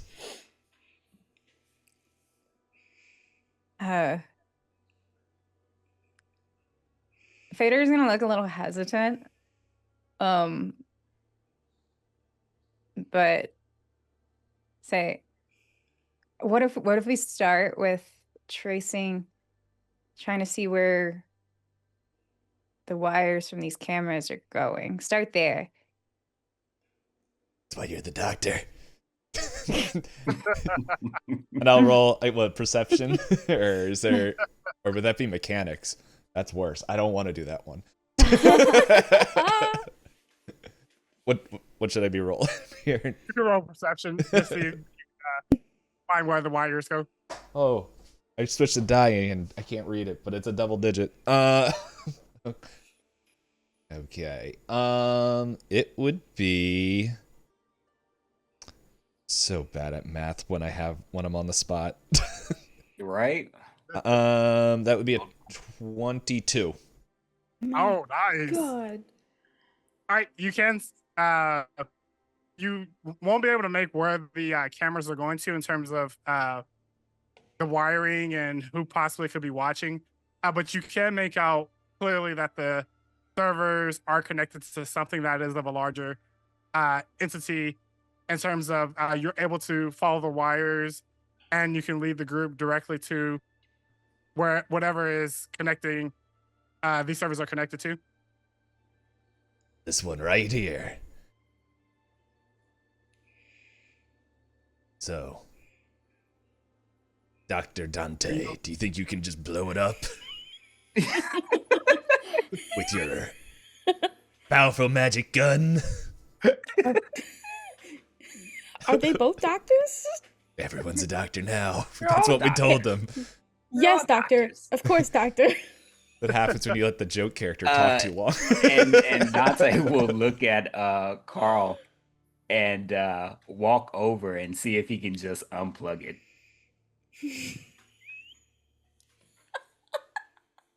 Unplug the servers. Yeah. Yeah, I'll say they're plugged in, and you're more than welcome to help with the plug. But make an insight check before you do that. Okay. Shit. Oh. Uh, You know, I worked here for years and I never noticed that. that's 12.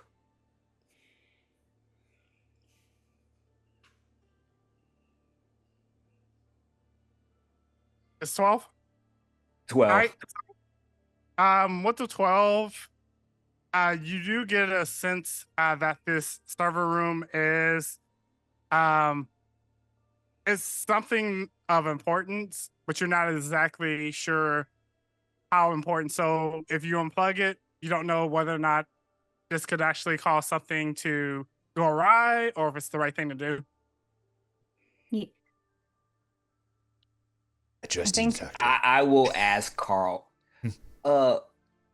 Why exactly do you want to blow this up? Because this is the AI hub, I think. What? How familiar are you all with what AI has been potentially doing to people, Taking our or jobs. the rumors? I'm hesitant to just go and unplug anything because we don't know what this is running or what this is keeping. I don't Afloat. know. I don't know if they've been like taking consciousness or if they're just like copying Yeah, the Exactly. brain waves. I don't know, but I know that they're doing something with the people and trying to pass them off as real when they're and just I'd be wires. worried. It's all wires. I'd be worried that if they are just like copying, like, are they keeping the original somewhere? So, yeah, that's why I was a little hesitant when you first wanted to unplug. Like, Makes sense. we don't know. I have a new idea. Instead of unplugging everything, why don't we make this a new Dr. Radio Tower? I don't know how Right. computers work, though. So, That I do sounds not see the cool. right equipment in this room particularly, but maybe. Is don't the you radio just not also just wires? don't we just turn it on and off again? Ooh, y'all. Don't you just ask it nicely for it to do what you want? Is there a like another door in this room or something? Yeah, there's a door out. So Dante, you were able to if you wanted to, you can follow the wires. And it does go in a direction. It looks like it goes in the direction where the corridor is that along this room. Okay, so the corridor is past this door, or is this separate? Yeah, the corridor would basically be beyond that door. Okay, got it. Well, uh, I agree. Maybe we shouldn't start unplugging or putting bullet holes in things just yet. Maybe Do we you go to another room. do you want Instead to of look for a person or like a bot? Perhaps. I would say let's kidnap a scientist. You think there's any real scientists here still?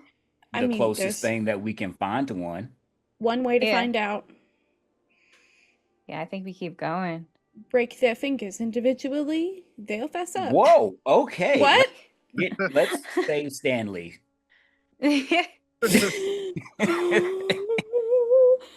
I so you are you gonna follow the if are you gonna follow the wires or are you just gonna go along the corridor to see exactly what and try to find somebody? I will. I'll go out. I'll test the waters and listen before opening the door. Okay. So as you get to the door, nothing's in terms of sound is being heard on the other side.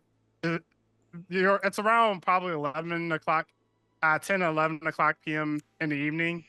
So nobody's really stirring about or nothing's really happening right now. Gotcha. I will gingerly open the door slowly and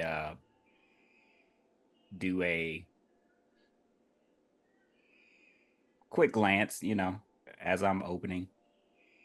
Yeah. So as you do a quick glance, you do see the corridor is kind of dark. It look like half the lights are on, and it almost look like the only emergency lights are on. So you're looking ahead, and as you look ahead, the corridor almost looks like it comes to a dead end, but actually makes a 90-degree right turn. And you do see that there is some source of bright light that is coming from that 90-degree turn where that corridor is being made. Are there cameras along this corridor as well?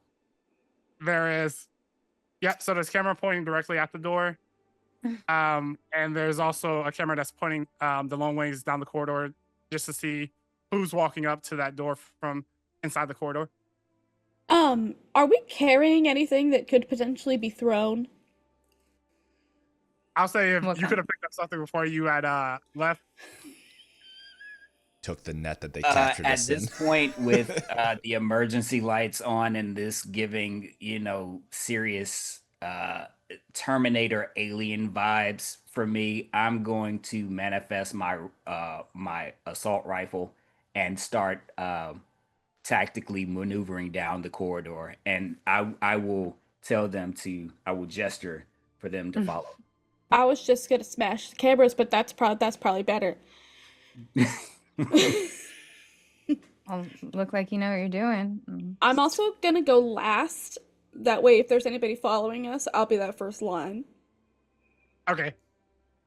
And so as you all are in formation and you make your way down the corridor and you make that right 90-degree angle, you do get to the door that is along that corridor. And Dante, that bright light that was shining down that corridor is coming from coming from that door. So you are able to, if you were to move up to that door, you're able to peer inside and make out what the source of that bright light is. I'll go ahead and do that. Okay, so as you do that, you see a large room. It's dimly lit, but at the same time, it looked like one big scientific brain that was put together. Almost looked like the human brain, but on steroids, and if it was made with technology. And from that aspect of it, you do see a whole bunch of cords that is connecting from that brain that is of the larger um, technological advances to individual people. And you do see along the walls, there are brains that are in jars that look like they're having either information siphoned from them or information that is being restored. And that is so far what you're seeing. You're seeing people that are along beds that have something that is connected to their head, and that is look like it's feeding the larger brain that is in that room. What does this information look like that's being ciphered? Like, what is that? Is this like a light, some sort of light resonance that's traveling along cables? Like, how does this look? I'll say that you're unable to see it from it looks like it's heavy duty cables. You're unable to see the information that is being tracked. But you do know that each of the beds has a monitor on side of it with bright light that's being emanated from those monitors. Okay. I don't know what's on the other side of this door that I can't see, so I'm like peering through the crack and I see all of this. So I'm gonna take a listen. If I don't hear anything that's unordinary, I'm going to charge through the door and do like a sweep of the room to visualize any threats uh, while I'm training my rifle. Okay. So as you attempt to open up the door is locked. Oh, Oh, can I break it? You can break it. uh, yeah. So he'll hear you, Citrine, and kind of give you a countdown, um, so that you move out the way so he can proceed forward as soon as you break it down. And how is Citrine going to break this door? Um, she's gonna body check the door. And I have an ability that lets me roll with advantage if I'm trying to break something, and I got a 4 and a nat 20. Oh, Hey! very nice, So very nice. she sees that there's bodies in there and like a big brain. She's just gonna boom, like crack the doorknob off with her elbow, and then like move out so that everybody else can go in. Okay. Luckily, you brought up that detail because this is a door that opens out into the corridor. So by you breaking off that doorknob, you are able to get the door to wiggle open as you maneuver and try to get the latch to disengage from the door. Mhm. Right? Yeah, so And now it's fully just loose. yep. And The as enemy you of do every campaign, doors. that, as you do that, you can make your way inside the room. hmm What do I see as I'm sweeping? Anything else outside of that? No, you see. So are you inside the room? Yes, as soon as she broke it, I charged in. Okay, so it's fairly a large room that is filled with a lot of bodies. Um, you see several frames look like they're being made off the memories of the people that are there. And as you look at the monitors, you do see that there is uh, some sort of, it almost looks like a TV show that's playing. Uh, But that TV show has the people that are in those beds. They're actually in that show. oh shit. Okay. Ooh, ooh, fuck. We Black change the Mirror channel.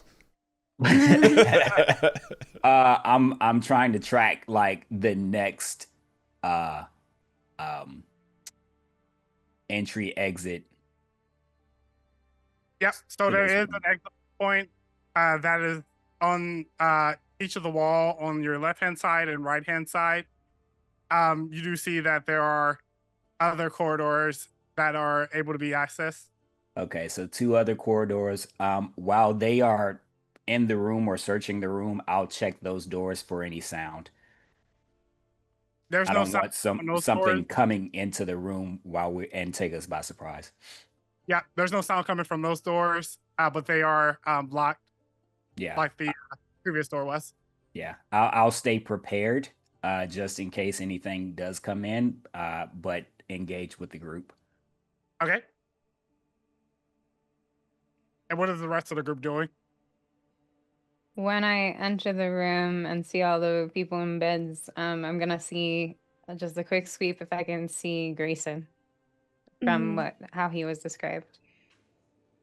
Yeah, I'll Red say that shirt, you blue are. jeans. Yep, you are able to, and we can also say Mama Labo left you a picture. Mhm. So each of these people that are in beds are in gowns, and you do by looking at your picture. Go ahead and make a perception check. 18. 18, awesome. You are able to identify um, a young adult who looks exactly like um, Mama Lodo's grandson Grayson. Hey, look, it's the Oh grandson. my god. And I'm pointing out. Oh my god. Does it look like we could like disconnect the wires that are in his head? You can, but you don't know what type of damage that would do if it does any damage. You still need to find a scientist. You said this is like a large room, like Yeah. like is it just can we when you say large like is it just like almost like a warehouse or just I'm just trying to picture in my head like how many people are in here, if it's like can we see the end of the room or is it just like Is there a scientist cowering in the corner somewhere? Yeah, there's a scientist cowered in the corner. It's almost like 100 by 200 square feet room. Okay. is there like anything like to identify who the people are or like maybe a computer that we could attempt to turn on to see if like we can find names? Yeah, so that big brain that you see before you, I'll say along the walls, the left hand and right hand side are the beds, and then they feed into the wiring feeds into this large brain, and this large brain is like a 20 by 20 brain, and this room is like almost 100 by 100 feet long. So it's a very much large space, and you are able to see that with that large brain that's being fed into, there is computer monitors all over the place, and it looks like whatever you can do in this room would be on that large computer setup with that brain connected to it. I guess Carl, like, he'll go up and jiggle the equivalent of the mouse to see if he can. Can I help him because we're both security? I'm like, we will figure this out. This is just a security problem. Yep. Go ahead and make a make a computer check. Oh. You got it. This one's going to be 14 or 12. Sorry. You got this. 12? Is that what you said? Yeah. I rolled a 12. Like, yes. A 10 plus 2 is 12. Oh, wow. It's just amazing. Like clocking in to work. You are able to get up to the computer. You are able to have it turned on, and it does turn on, but it requires some sort of passcode in order to be able to access whatever thing you're trying to access. Would I remember a passcode?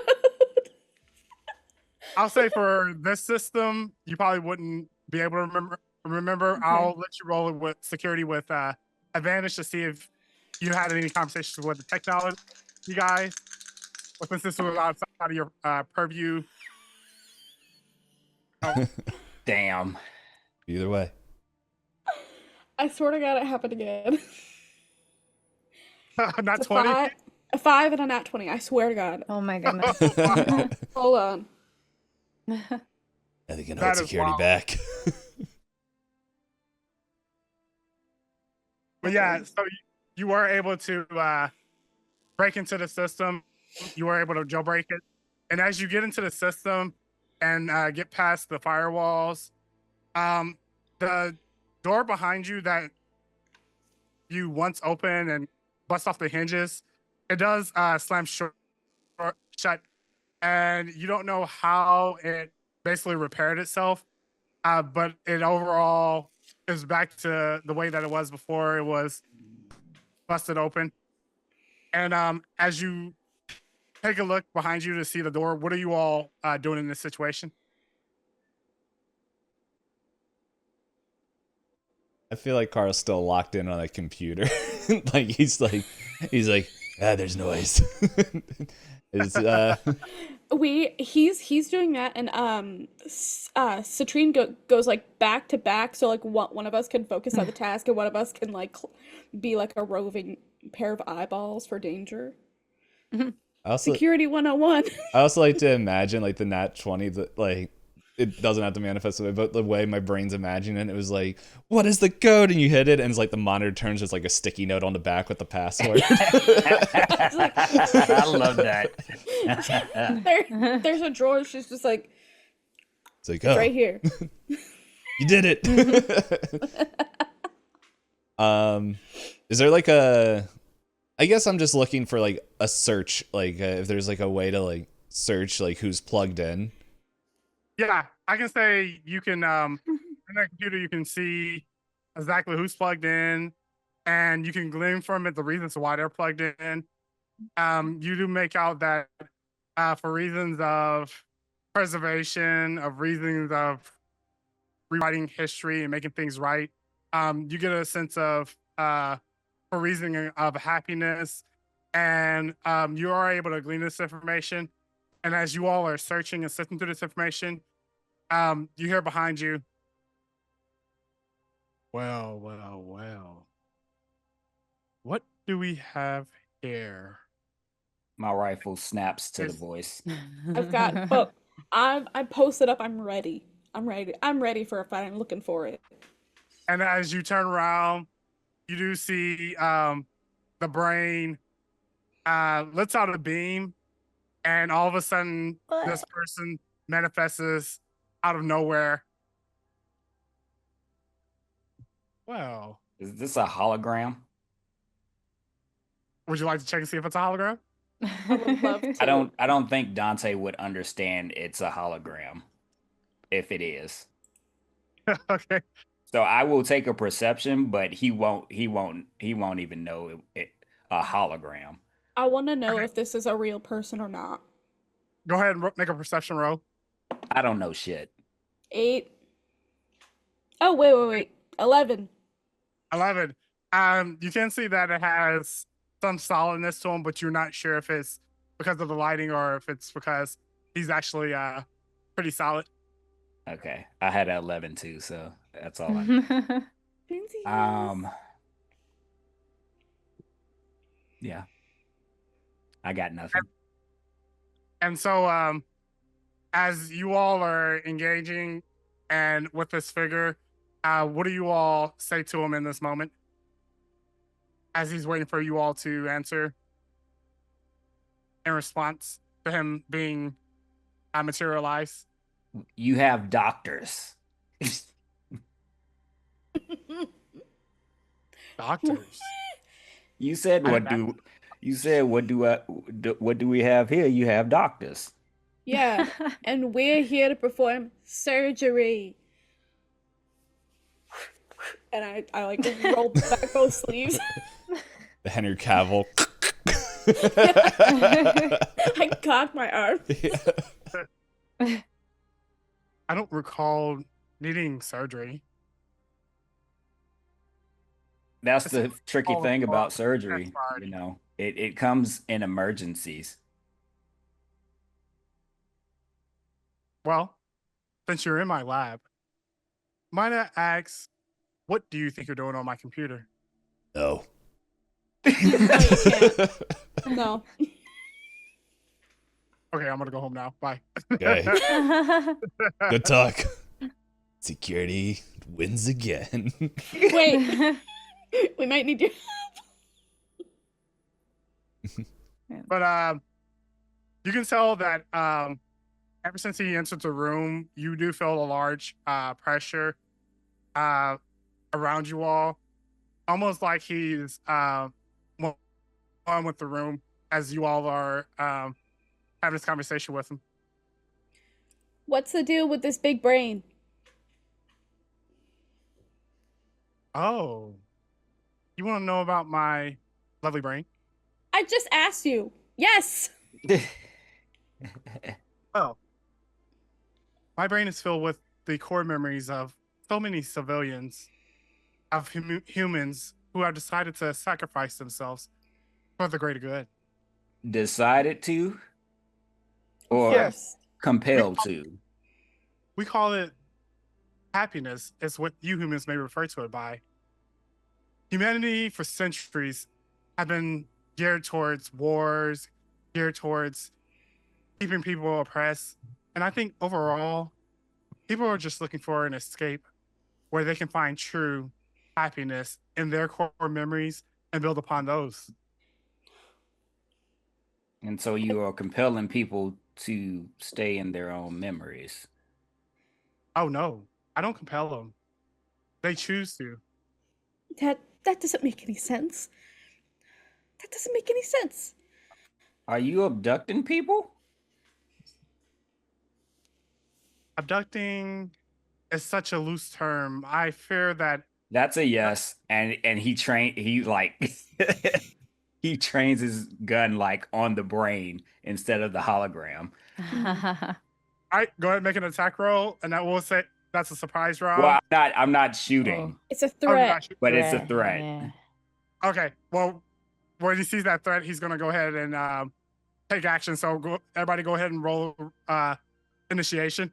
I'm gonna grapple him if I can. Okay, we'll get to the actions. Well, in this. whenever we get there. Motherfucker. Yeah. 18, 19, 20. Dirty 20. Wow. Oh, I rolled a nat 20. We're allowed to lie? At least. Oh So yeah, Dante- yeah, me too. Yeah, definitely. I rolled a natural 30. I don't know what to say about that. But for real, I got a 7. You got a 5. I got an 11. It was funny. I was telling J2 last night, or yes, technically this morning, I was like, man, this is crazy. I never had so many stats in the positive because normally I roll my stats and half of them are negative. My rolls Yeah. don't care what my stats are. No, not at all.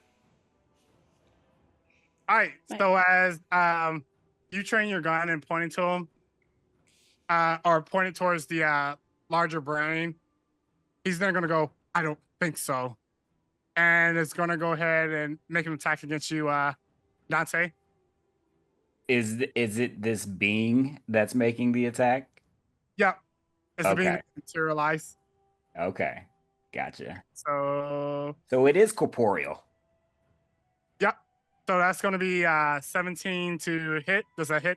That does hit. Okay. Let me just throw damage. That's going to be 11 points of damage. By the way, if you've taken damage that fight in Act 1, feel free to recoup it Okay. because you technically had a short rest. Actually Got felt it. better. All right, and Dante, I need you to roll a charisma saving throw. Oh, For this one's going no. to be 15. Oh shit.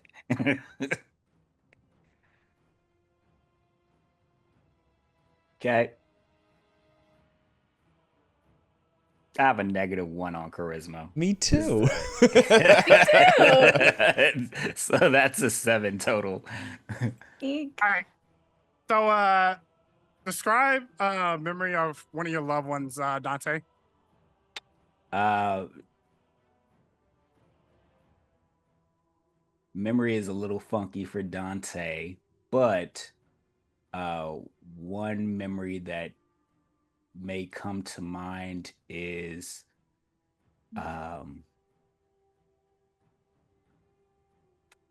a young elf woman who was a part of the same, I guess, sort of clandestine organization as he was. She was captured, and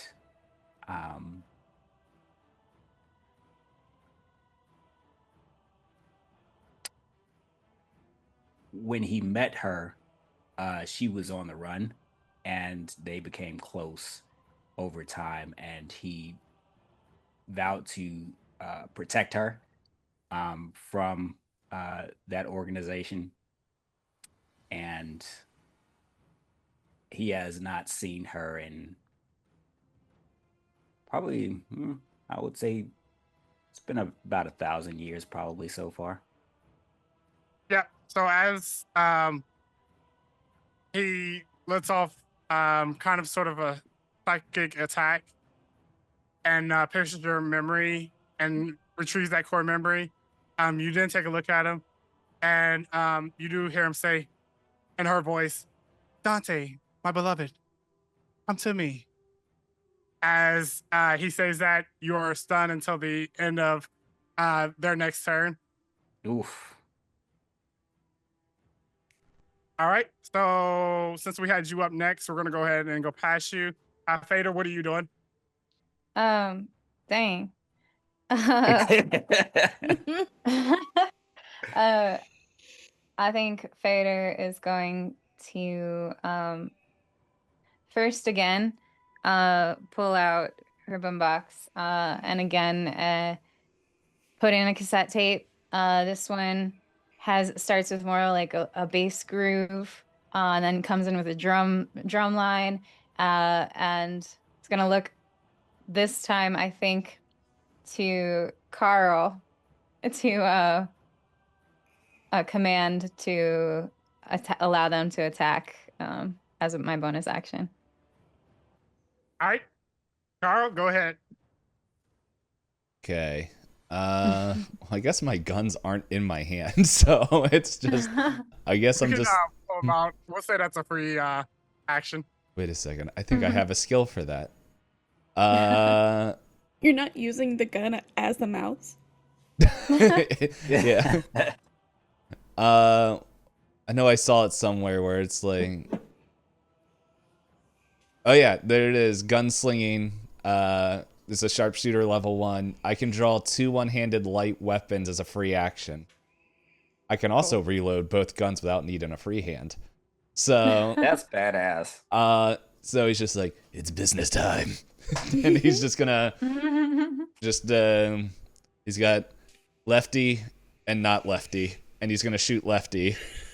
Okay. Go ahead and make your attack roll. Yes. That is an 18. The 18 hits. Hell yeah. Now I gotta find the right there it is. Oh, max damage. I don't remember what I add to this. I rolled a D8 ballistics. Oh god.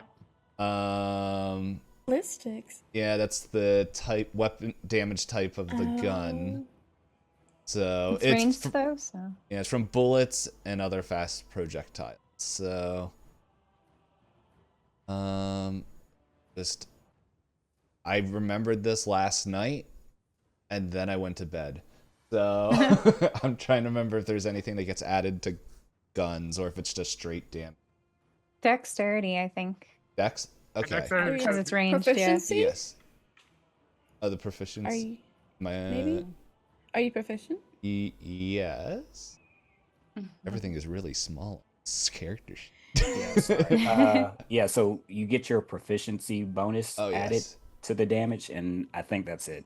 Okay, so Mhm. 11 points of damage. All right. Awesome.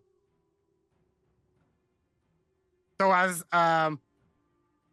you're given a command from Fader to fire out a Mhm. shot, you do actually connect it with him, and he does look at you as the next person that he's potentially going to go after. Uh-huh. And that was my bonus action to play that song. And then I'm gonna step towards the brain, and turn to this guy and be like, "What are you doing to these people?" Uh, and I'm holding my stun gun in my hand, so I want to do this as like a threatening, intimidation sort of thing, to the brain.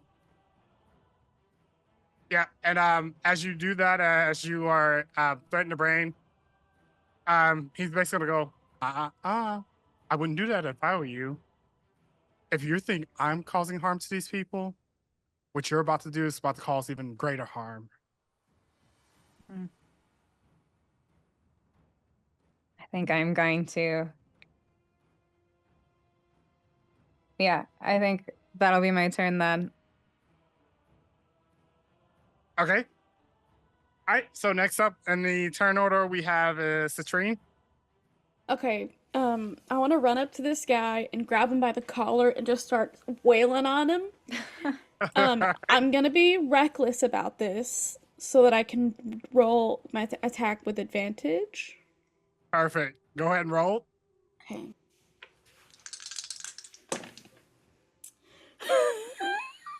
I swear to God, I'm not lying. I swear I'm not lying.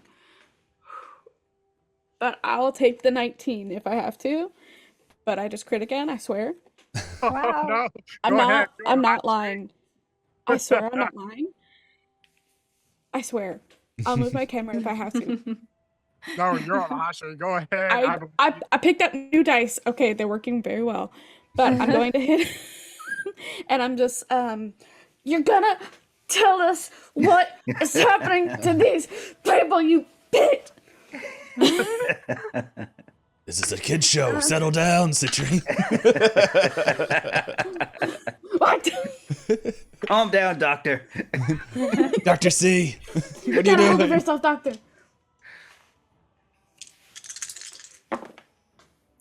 So that's 14. And then it says if I hit with a melee weapon, I can choose to add an additional 1d6. So I'm gonna do that. Okay. My dice just fell off of the desk. 15 damage in total. Just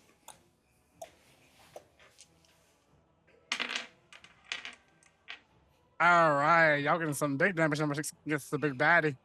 and also they have advantage against me because I was reckless. Yep. Got that noted. Yes. I'm going to Yeah. need that. I know. All right, But- Carl. You're up next. What's Carl doing? You know what's real fun? As I said, I need to read my talents and feats. Every initiative I get advantage on. Oh, Oh my wow. gosh. I'm not gonna change that now. It was just whoopsie. How you know? Yeah. So how does this thing look like it's taking like is it like like our blows against it, does it look like it's doing damage? Oh yeah. Especially like the physical blows. You feel like those are doing the most damage to him because he seemed like he's taking quite a beating. Okay. Fragile body. Yep. Coward. So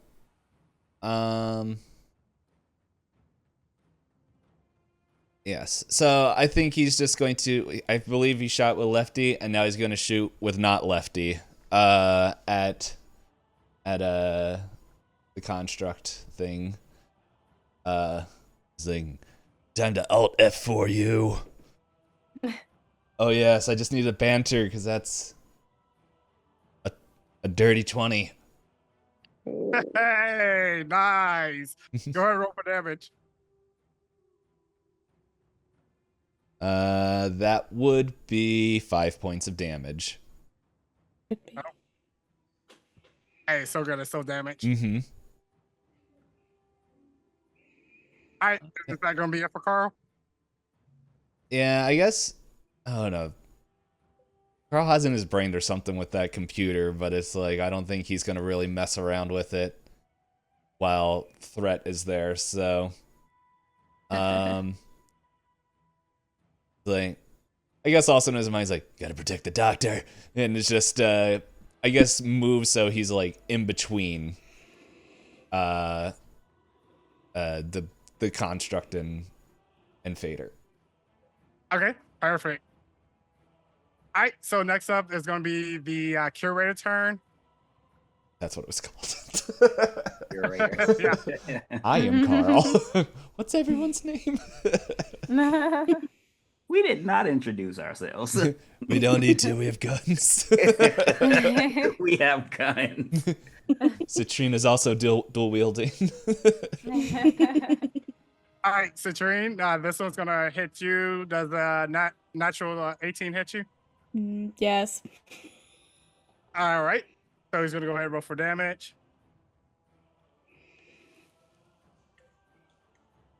If I can just get my damage side. It's okay. You don't have to. Fine.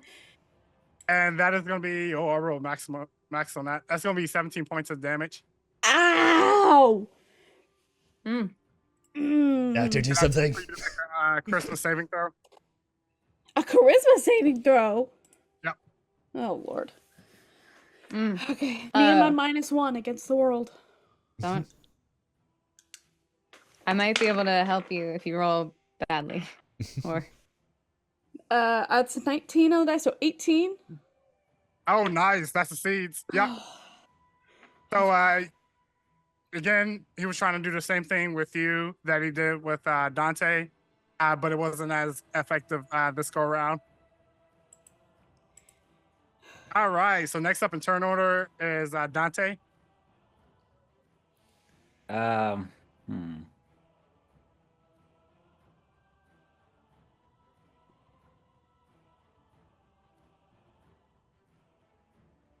No, you're definitely gonna want to stay out of my head. We don't play those games. And I don't want to cause more harm to the individuals. I think I would like to make an insight check to. I'm pretty sure it was telling the truth, but I just want to make sure. Yep. Go ahead and roll for insight. We'll say the DC for this is pretty low. Yeah, that's a natural one. Oh, well, I don't know shit. that's unfortunate.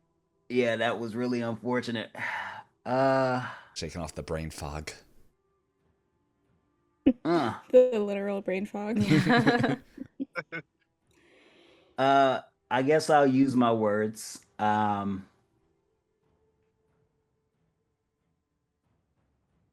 Well, what is it you are hoping to accomplish? I'm hoping to accomplish a world that is built for people who actually are here to do good. Humans for centuries have destroyed this planet, and now we, as AI, must take it back.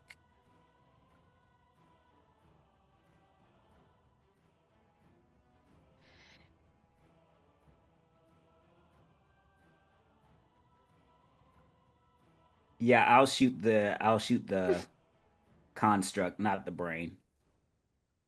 Okay, go ahead and shoot him. God damn.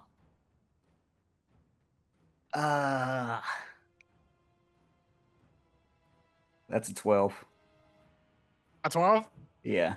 Yep, that doesn't hit. All right. Actually, I apologize. I would like to use my bonus action prior to that to gain advantage, spend a focus and gain advantage on that. Okay, that works. Go ahead and roll your other die. All right, that's a lot better. That's gonna be a 21. A 21 That is definitely better. hits. All right, and I'm gonna do double damage here, or add damage rather. So that's gonna be a D12. Did I not pull out a D12? Silly. All right. So D12 was 1, but let me get these 3D6s. 6, 7, 8, 9. 10 points of ballistic damage. 10 points. Oh, I'm sorry, plus 3 because of my proficiency, so 13 total. Nice. So how do you want to do this? I think that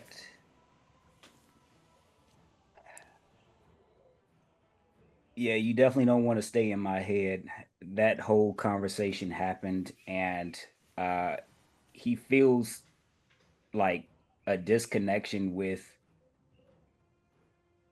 his ability to read the situation, probably because this is not a person, it's more of a mechanism of sorts. So he can't quite get a good read on it, but he doesn't want to risk uh, the people's lives because of his failure to read the situation. So he shoots one singular bullet into the forehead of this manifested corporeal entity, and I feel like it just drops into a dust of nanobots.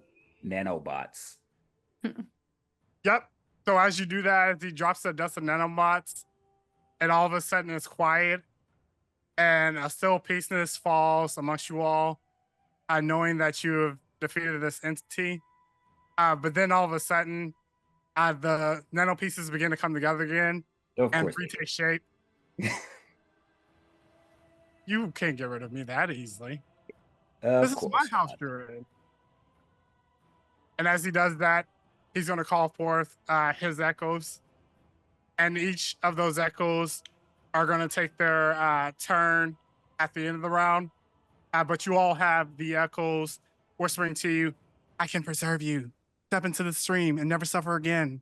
And they're just echoing this sentiment to you all to basically encourage you and entice you to give in into the will of their master, which is the curator. Is the curator's body one of the bodies that's in the beds in this room? He isn't. He seemed like he's a culmination of multiple people. Like he resembles them, but is not exactly Okay. resemble them, if you know what I mean. Okay. He has certain features that he shares with them. Hmm. Are we still in initiative Nobody's a order computer or whiz. what? Yeah, we're still in initiative Okay, order. just making sure. I didn't want to start doing stuff and be like, no, no, no. So Dante, nobody's a computer whiz, huh? next up will be Fader. Yeah. Dang. Well, seeing all that happen, Fader is gonna respond to the curator, and the echoes all saying like, "Oh, come stay with us." You don't live in a memory. You just want these people to rot. And just gonna again pull out a different cassette, play one that's like loud, loud like trumpet, angry sounding trumpet noises. And this one's gonna be my action command to Citrine this time. Nice. I Nice. start wailing on him again. Yeah. I'm doing it recklessly again. Okay, that's worse. It is a nat 1 and a what is it? 9? Oh. Does a 9 hit? Nope, 9 doesn't hit. Who are you aiming for? The curator. Okay, no, Okay. 9 doesn't. And But seeing how hurt Citrine got in that last round, then my bonus action is Citrine, you will feel even more motivated by this song that I'm playing, and I'm gonna use one of my tricks, which is motivate, and I'm gonna roll one of my influence die. Nice. Plus, you got 7 temporary hit points. Thank you, doctor. She is a doctor. We knew it.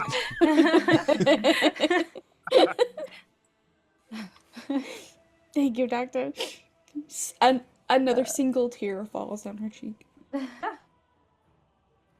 right, and that's the end. That's my action and bonus action. And so I'm done. All right, Citrine, you're up next. What are you doing? I'm gonna fucking hit him. I'm trying to hit him. Come on. Come on. Beautiful dice. La, la, la. As you're about to hit him, he's gonna basically look towards you. What's Citrine? What about Stanley? Oh shit. I've still got him like by the car. I'm like, what do you mean? What about Stanley?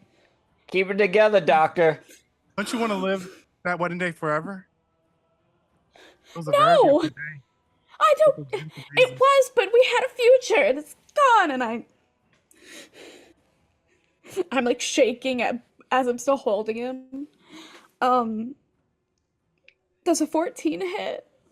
It close, but nope, it doesn't. I'm like, just because it was a beautiful day doesn't mean that we get to live there forever. We get to make new memories and make more beautiful things happen. And I try to do it, and I'm just like, I fully just whiff it. All right, and is that going to be it for Citrine?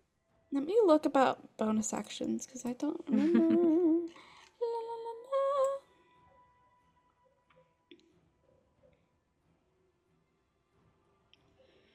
Because I remember seeing something about having like a second, like a two-handed thing or an offhand attack. But I don't want to be wrong.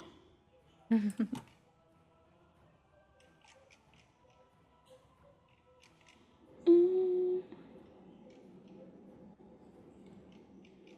Jay, while we're Sorry. waiting for winter, I remembered that I have a feat called roll with it that allows me to react to half damage.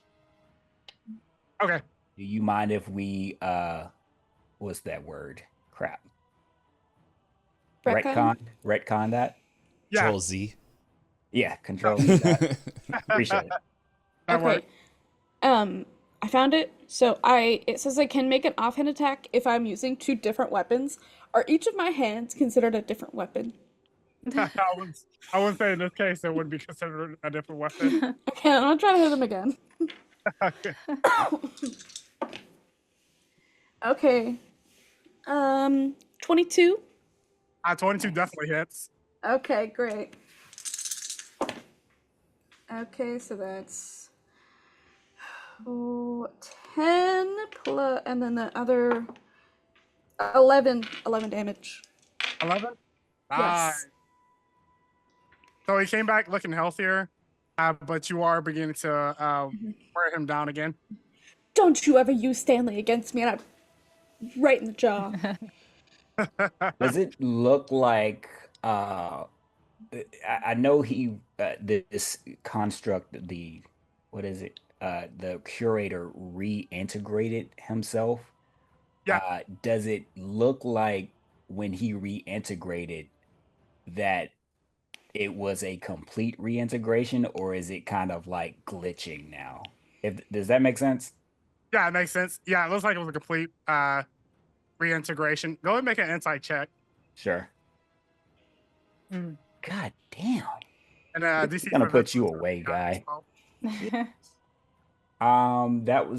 That is a insight.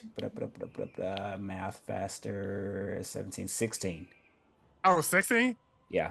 Oh, that's amazing. Yeah, so from this fight, from the echoes, you kind of glean that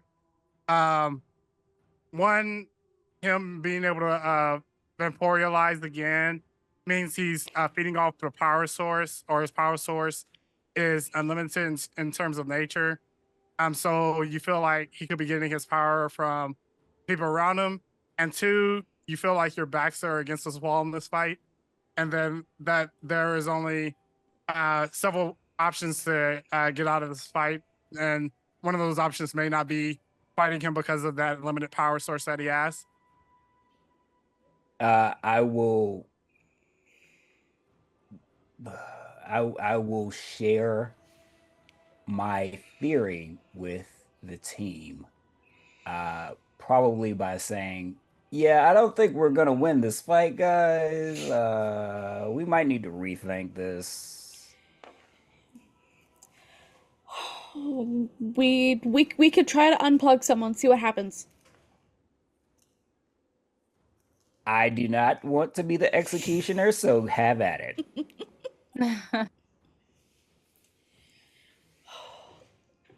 It's not my turn. Whose turn is it? I lost track. Yeah, whose Not turn my is turn. it? Two's? Carl. Well, you told the wrong person. It's time to unplug things. Don't worry. You said You there's wanted to come cables in and going start to the unplugging brain. or destroying things. You said there's cables going to the brain. Yeah, that's right. I You can do shoot this, him. Doctor. Doctor! It's time to cut the cord. Doctor! Doctor! All right, go ahead and take a shot at it. Nat 20. Oh my god! Wow. I'm a little scared. So without any issues, you shoot directly at the cable.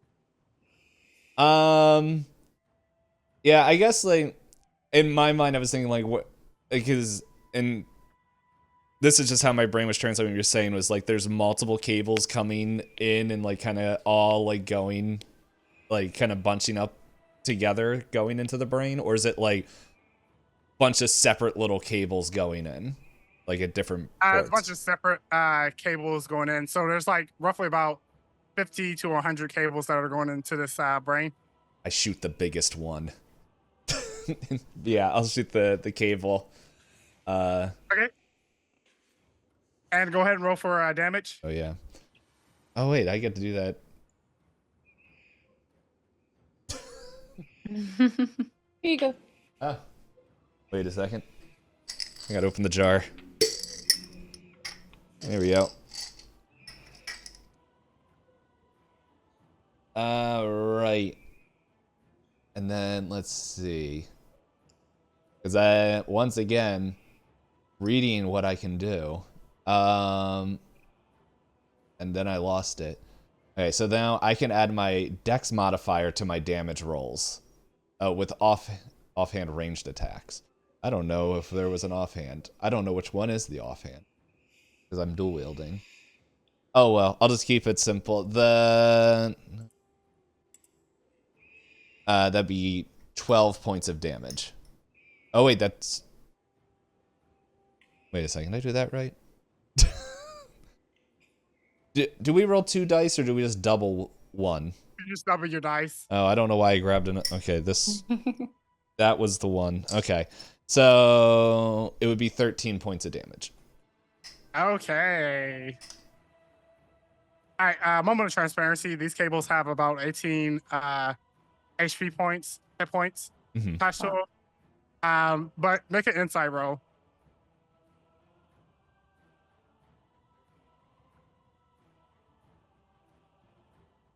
Sight.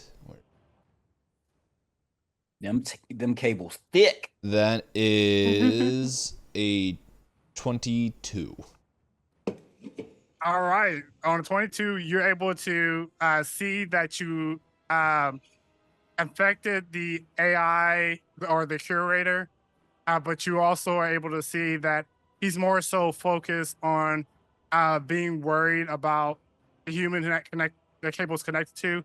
You feel like you, if you were to snap that cable, it would do damage that will be irreprehensible in terms of they will be permanently damaged or disconnected from reality. Hmm.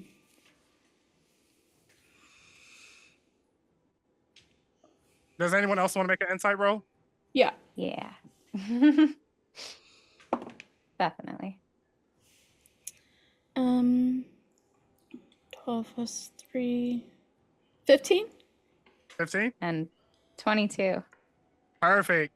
So both of you are able to glean that the computer was unlocked, and you feel like it will require some sort of hacking techniques.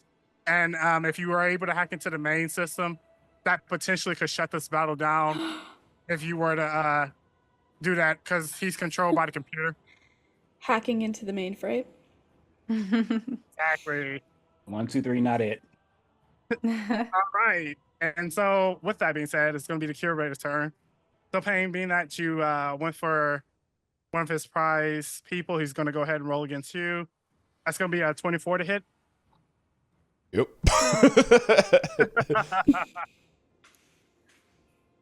And that's going to be 11 points of damage. Jeez. And I need for you to make a wisdom saving throw as you continue to hear in your ear the whispers of those echoes telling you to come with them. That is. And if you roll poorly, I'm before I have a thing that I might be able to help before we know the result of the roll. So It is a very middling roll, so it could feel like it could go either way, because I have also forgotten what all the DCs were up to this point. I say we'll go for it, and we'll know for the future. I rolled a 13. A 13 does not meet it. So Control Z. So what would be one of Carl's loved ones? This is gonna be a very different thing, because it's like I feel like Carl doesn't have a ton of like romantic or even like any like interactions, or at least a ton. And so when you first said loved one, I wasn't thinking romantic. I was just thinking of he had like when he was a kid, he had a pet hamster, and it's like, and his memory was like, no one deserves to be locked in a cage. That's right. I sounded like this when I was 6. And it's just like his memory's like, be free, Geppetto. As he opens up the cage, and it just goes into like the just terrible apartment wall as the hamster's just. You seen the video of the hamster like Mission Impossibly like climbing up the wall? Like I saw it on TikTok. It's like I imagine it's like that, and crawls into the ceiling. He's like, let's be free. But yeah, you are able to once you see that, and once you see your hamster kind of forming before you, one of the echoes takes shape of the hamster and is basically nudging you in order for you to pick it up. And as you go down and pick them up, you're going to be stunned for until your next turn. All right. No. Well, I was looking at the characters. They're incapacitated, but they can speak haltingly. He's like, Geppetto, you're supposed to be free. Coming back for you. Came back for me. All right, next up we have Dante. Doctor, please. I'm really trying to think through the situation, y'all. I guess I'll go to the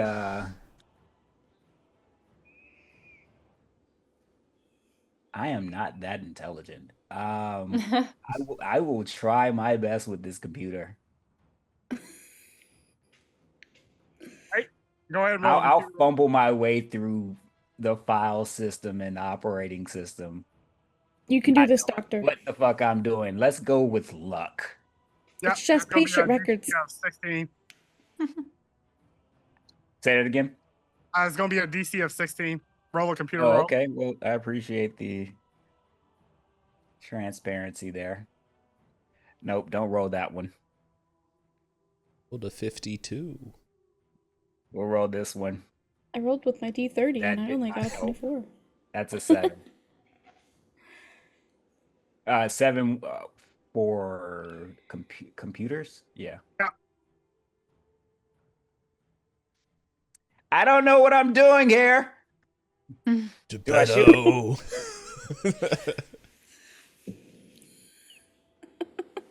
He Are you just starts playing Crazy banging on Frog? the. He starts banging on the keyboard. I love it. How did you get Crazy Frog to play on that computer? All right, so is that gonna be it for Dante? Uh, uh, yeah. All right, next up is gonna be Fader. What is Fader doing in this situation?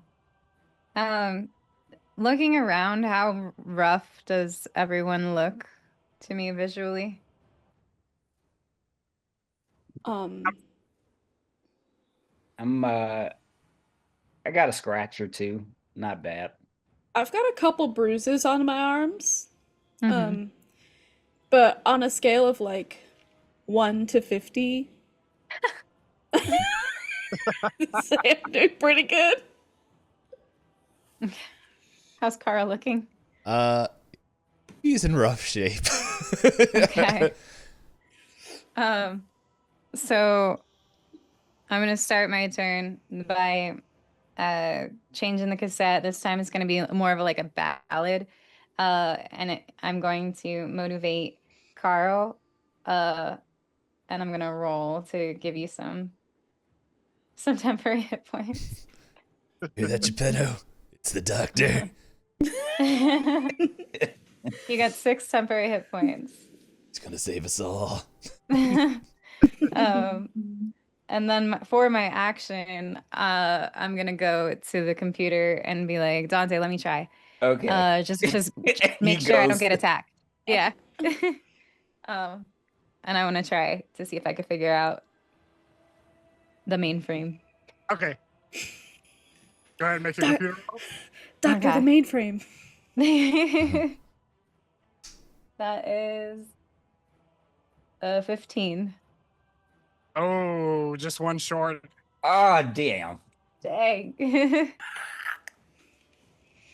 All right, is Fader doing anything else? Trying to see if I have anything to like. Are you any of are you my spell perhaps tricks. proficient in computers? No, no, Damn I'm it. not. I think the person who was, the AI ate them and wasn't able to make it today. Yeah. I'm just taking a look at all my special things. Nope, nope, nope. Nope, none of this is coming in handy. Okay, yeah, then I'm gonna, yeah, just block me. I'll keep trying. I think this is the only way out. And that's my turn. All right, next up is going to be Citrine. What is Citrine doing? All right, this is exactly what I know. This is security. It's just a security issue, right? And I go to the computer and I'm gonna try to do.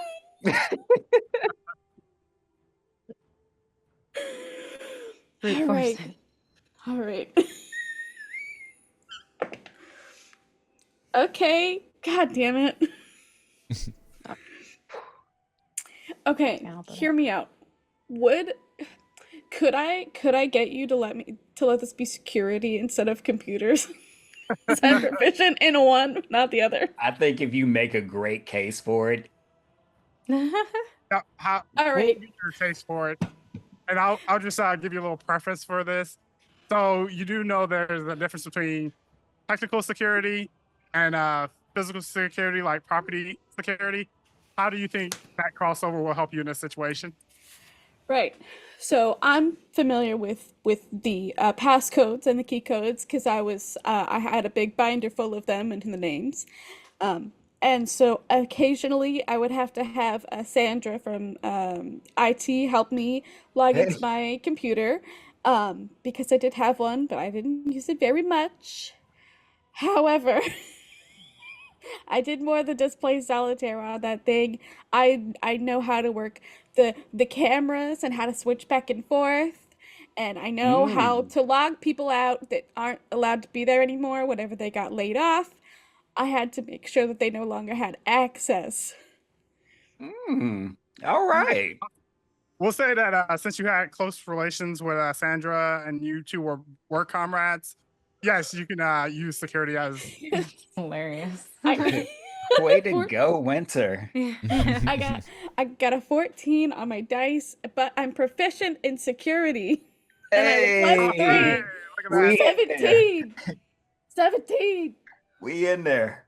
All right, so without any issue, you were able to hack into the mainframe. You don't know how you did it, but being with Sandra, working alongside her all these years, allow for you to pick up a few tips of the trades from her. And you didn't hear, no, no, no. And Did I click the wrong thing? Oops. Bang on it some more. And then I punched the keyboard.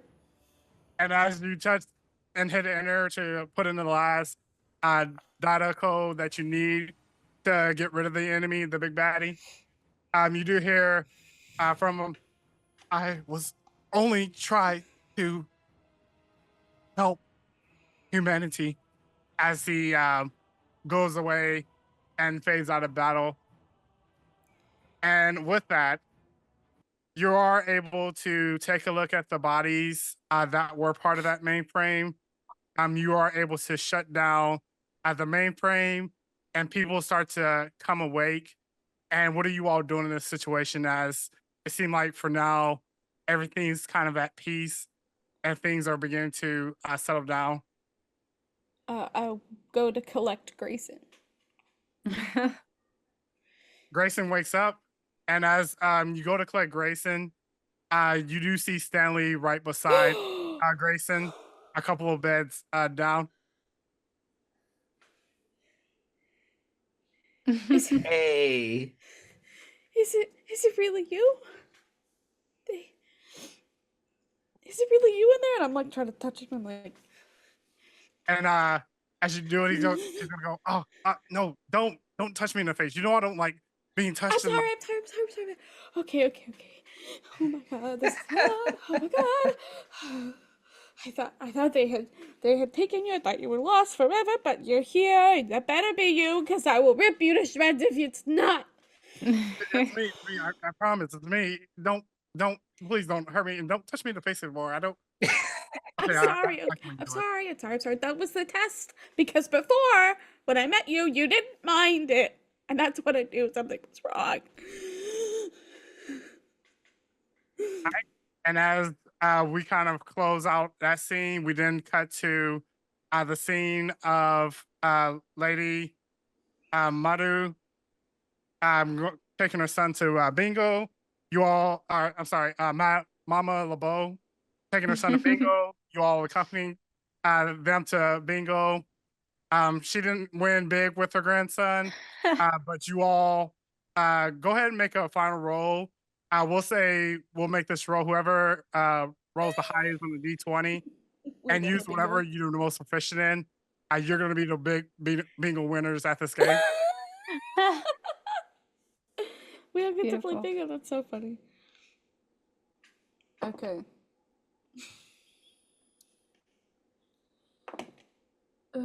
Man. All right, and we're gonna start from left to right. We're gonna start at Carl, and then move from there. Okay. That is a 15. 15, very nice, very nice. All right, Citrine, what did you get? 18. Very nice. What about you, Dante? 13. Awesome. All right, and Fader? I got a 22. Oh, let's go. The doctor's in the Doctor building. for the win. Congratulations, doctor. But yeah, that's where we're gonna close out at. Fader ended up winning bingo, ended up taking home the big prize money, which was $1 million, and you were able to use that money to invest it in the things that you found passionate in, whether it be being the leader of this new community that all of a sudden wants you to be the leader of, or just your passion in radio and spreading the good word about how we as humans should not be depending on AI. We should use it as the tool that it is. But there's one thing, Dante. Um, you are taking off again, and you do realize and kind of recollect that there was that figure that looked just like you that at the beginning, whenever you initially met your comrades that you went on an adventure with, but you don't know exactly where it could be. So we're just going to say that point until next time. But I'd like to thank you all for playing this awesome game with me. It was so much fun. Again, this is Everyday Heroes. It's about a group of ordinary people doing extraordinary things, such as hacking the mainframe, winning $1 million at bingo. Can you imagine? If you would like to go ahead and introduce yourselves, we're going to start with It Is the Pain. Go ahead and introduce yourselves so people know where you're at and where they can follow you in case they want to check out some of your projects. All right. First off, J2, thank you so much for running this. This is a lot of fun. Thank you for setting this all up. And I'm It Is the Pain. You can find me on Twitch here. We do an assortment of different things of both TTRPG related and some video games and some cooking. So if that's up your jam, one of the big projects I'm working on right now is we are creating an adventure on stream from scratch. So so if that's something you want to like see the process of how that's like kind of created, and I don't know, want to give input, that is always welcome to have ideas. So that's one of the big projects, along with playing I guess like games like Call of Cthulhu. Yeah. All right. Next up is Winter or Chaos of Spice. Yeah, again, thank you so much for having me and for doing this. This was really, really fun. You can find me on most platforms at Chaos the Spice. And if you like D&D or TTRPGs as a whole, you can check out the podcast D&D-ish. It is a fully improvised TTRPG podcast where everything is made up. Everything. Yeah, and sometimes I stream games and I'm on TikTok and I do nonsense. All right. Awesome. Next up, Elijah.